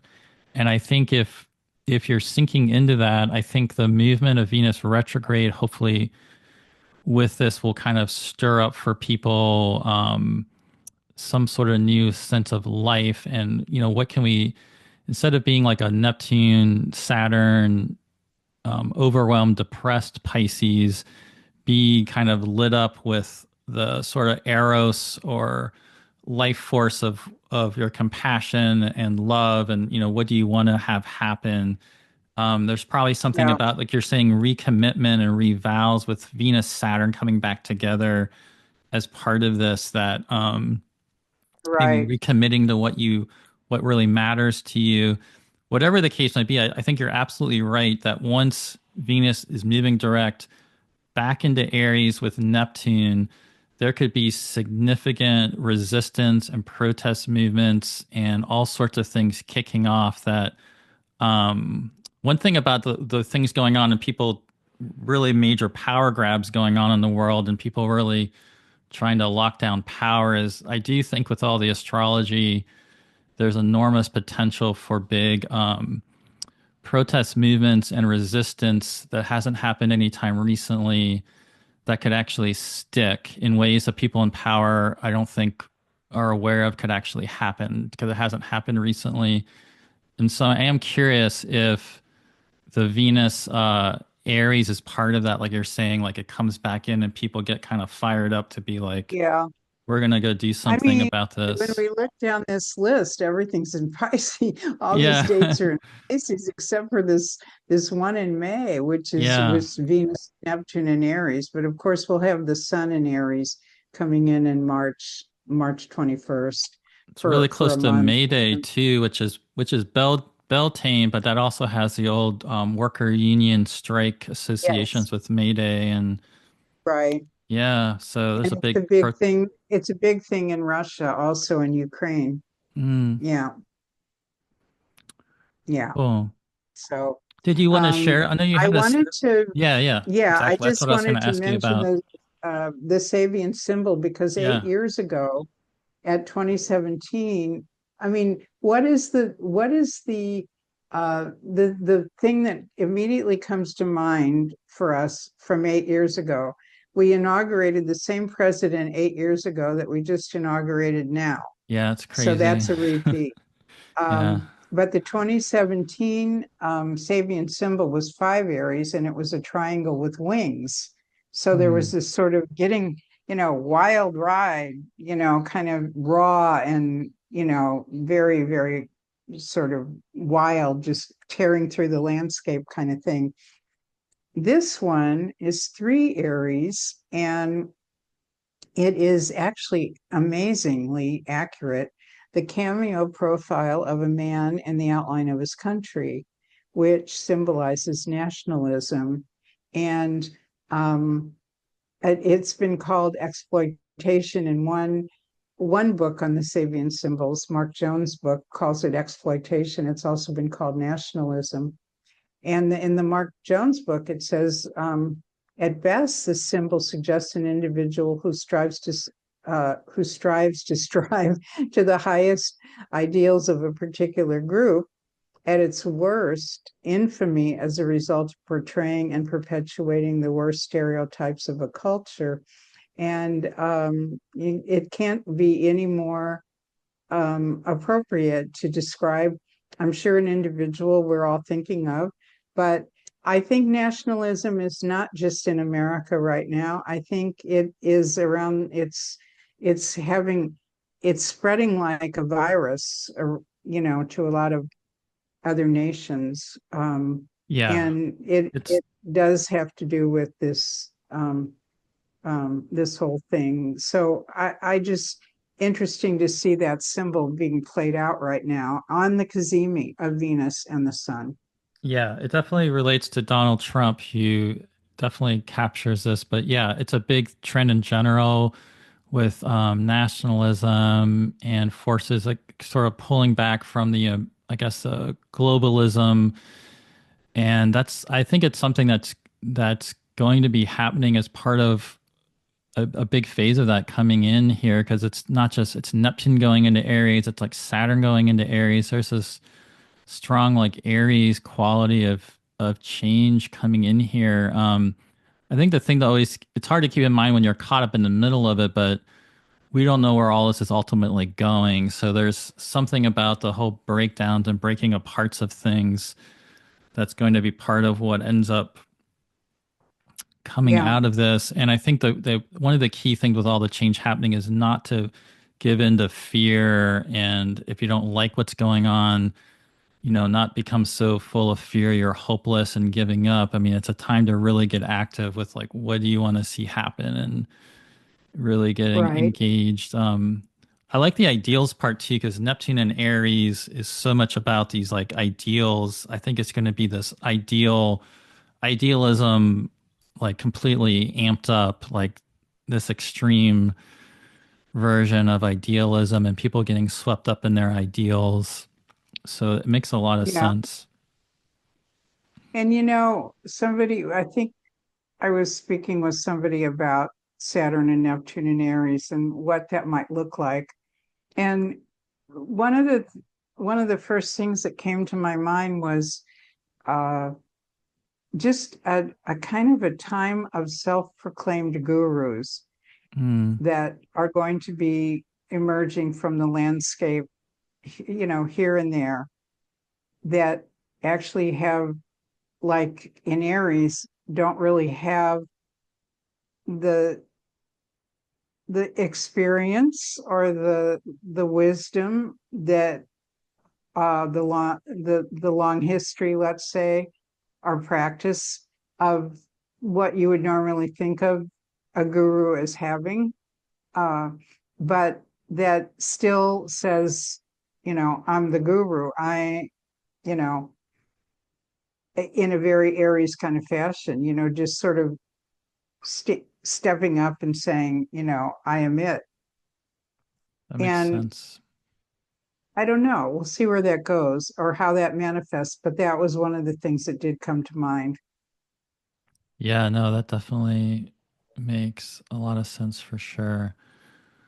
We have Um, 14 years of Neptune and Aries, so we'll see. We're finishing 14 years of Neptune and Pisces, and boy, who would have ever thought before it started that we would even have a term like fake news or um, that what you just saw didn't really happen, or right. now with AI coming in, it's like is that real, is it fake, are you going to even know, is it, what is it? Yeah, one of the things with Neptune and Aries, like I keep thinking about the exaltation of the sun, and that also goes with Saturn coming into Aries being the exaltation of the sun, which is why Saturn is in fall in Aries. Yeah, But there is that sun of like the solar authority and like this idealism of that. Whereas when people are uncertain, I think that's one thing we see going on. Like they can look to some authority outside themselves, and that's going to put us at risk of this authoritarianism. I mean, it's a side of Neptune and Aries that has happened in history and can happen to be aware of. But it's also interesting. Neptune and Aries has often gone with like really toppling those in power, and so I think there's something here about making sure people don't give away their authority and try to use. It makes me think about using the Venus and retrograde in Aries to really connect in with your own sense of personal authority and not not letting others, you know, take that away from, you know what I mean? Like yeah, with the type of extreme authoritarianism that we can see there's already stuff trending in that direction and it does make sense with the yeah, astrology. So it's something we need to be really aware of. yeah, definitely. Yeah. Yeah, Is so moving along here, yeah. I don't know if I we know need you to had go you had through all a of this. Is this yeah, we is don't all have to too technical, but I did want to show yeah, this. great. That's great. The 40-year pattern, because you had mentioned this before. Yeah. Like, how do we actually look at it on the zodiac? So when you're looking at your own chart, this is really the 5 points where the Venus star is pretty much focused right now. And so, as mentioned before, every 1.6 years, there's an elongated period of Venus in one of these signs during its retrograde period. And then, like from Leo, which we had in 2023, down here, it's now the next one is Aries over here. And then the next one will be Scorpio as far as retrograde in late 2026. And then the next one will be Gemini in 2028. And then the next one will be Capricorn in 2020, 2030 maybe. And then back down to Leo again. So this is how the star, but it moves backwards. Every 8 years, it moves slightly backwards, about 1 or 2 degrees of zodiac. So you're going to have these 5 consecutive um, heartbeats occurring every 4 years, every 4 years, every 4 years in this sign, this cazimi of Venus and the Sun, pretty much in the same house, the same 5 houses. I know that if you're using whole sign houses, that will be in the same house. But for those of us that use quadrant houses, it could be split over 2 different houses in your Right. in your chart. But this is the change. This is the next big change we're coming into. Is this back and forth motion right now that's going from Libra to from it went from Scorpio to Libra, back to Scorpio, and then Libra finally to stay, and then it'll keep going into Libra and each sign, these star points stay in a sign for an average of 100 years. It can sometimes be like 108 years, but that's a lot of passes, and it got me to write that whole um, section in the book on the historical passages of Venus through these signs, because in 100 years, you can really see correlations between how the Venus star is basically silently operating behind the zodiac, like this clock that we don't see, but Mm. nevertheless, it is influencing the values of the culture and the what we invest in and what we think is cool and what we think is in, what we think is out, Right. you Big know. trends and pop. Yeah, definitely Yeah, what we value with resources and yeah. yeah. So, I mean, is that something that you feel like it could give people hope, though? The fact that even though we're in this very dark time of strife right now, um, the fact that we are in this transition to Libra, perhaps you mentioned like the social justice themes, or that maybe there is some sense of greater Yeah. justice ultimately coming. I mean, this is obviously a long process we're talking about here, but yeah. Well, even with only one little star point in Libra so far, and it's got 100 years, remember, to go. But even at the first one in 2022, at the end of 2022, what did we see in the next couple of years? We saw a lot of social justice movements happening, a lot of people um, supporting that, the whole sort of woke culture that reached a fever pitch, a woman running for president and getting a lot of support behind her, things that Libra would typically, um, correlate with. And of course, it's not in Libra to stay yet. It's slipping back to Scorpio for 4 years. So we our next star will not be Libra, it will be Scorpio until 2030 when it comes back to Libra to stay. But these are the years that I thought between 22 and 30, that 8 year period was going to be a real retooling, a real transitional period for the country, for the world, for culture, society at large, and almost in so many capacities. We're also going from the, I mean, I think we can. One of the things you asked me about before, which I didn't really get into, but I've also know that there is uh, a story, a feeling, even some mythology around it. Um, that when Venus goes from evening star to morning star, it's like a gender change. And when Right. it's going from a Mars ruled sign, Scorpio, to a Venus ruled sign, Libra, and back to a Mars ruled sign. And there's been a lot of gender modification Hmm. uh, lately, and being not just, it's been happening for a while, but it's become a big issue right now. It's become totally, a very big thing now, as far as how the law sees it, how different laws in different countries, different states are Right. treating it.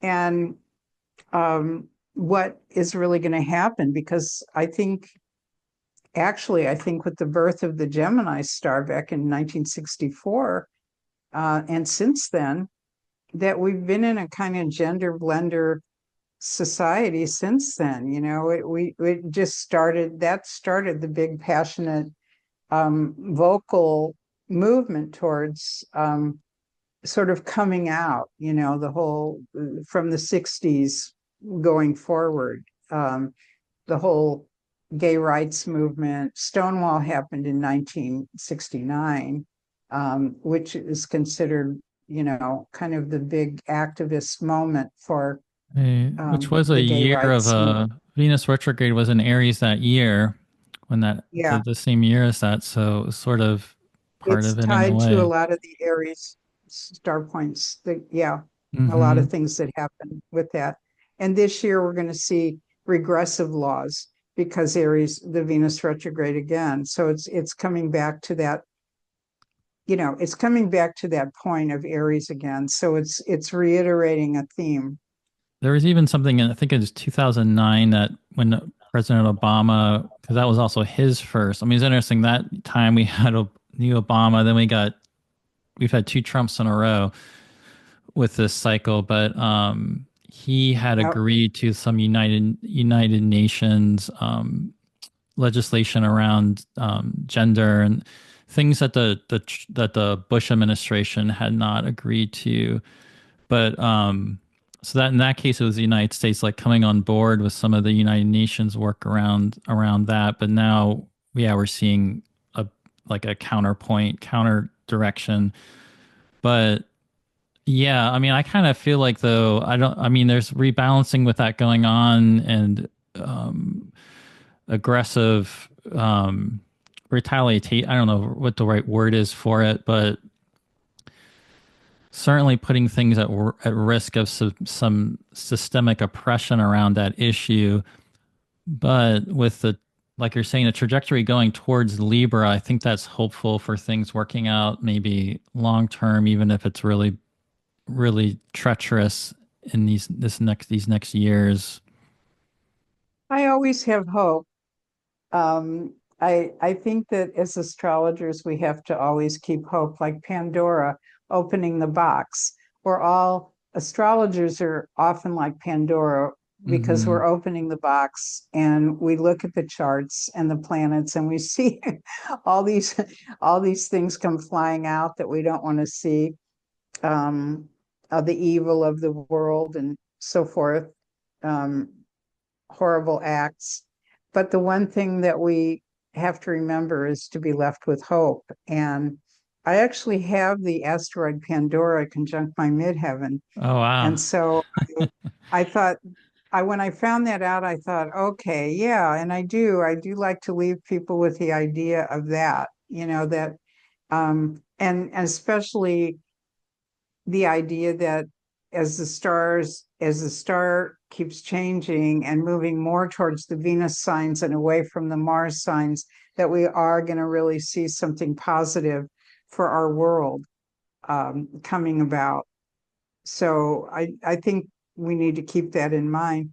But hey, I just wanted to say it's like 10 o'clock here at night and I'm Oh getting a yeah, little we spacey. can, So I yeah, we can wonder if wrap we it could up. wrap this up pretty Yeah. soon, and maybe to be continued, because I have another at least a half a dozen slides that I know we could get into a really good conversation about. But maybe after the Venus retrograde, we could reconvene and talk again about Some of the things more that the happen. what Yeah. has actually happened during this time, because I have some pre-retrograde Venus slides that I was going to show that are tying into this star point. But I think maybe for now, I'm just kind of running Oh out yeah, of definitely. gas. Yeah, yeah, yeah. Do you want to I think you had your Kepler College workshop slide on one. Do you Oh want to yeah, go yeah. to that? We could look at that before So this is, yeah, so th the class starts and we'll go much more in depth into these conversations in the class. So I hope you'll join us. But anyway, and especially you'll learn a lot more about your own Venus phase and cycle, and how the Venus star and how your natal Venus kind of work with each other, work together with each other, and work in different ways, and give you um, different aspects. Kind of broadening your whole perspective of Venus and how it's working in your life. So definitely. But when we come back again, I think the one slide I would share now is that just that I do think Aries is the star points tend to show people that are very bold, that take enormous acts of courage. They have artistic and passionate activism, and they speak about it or use it in their art. They stand up for themselves or others. Oftentimes, Aries does have to defend themselves. These are just a brief list of Aries evening stars up here.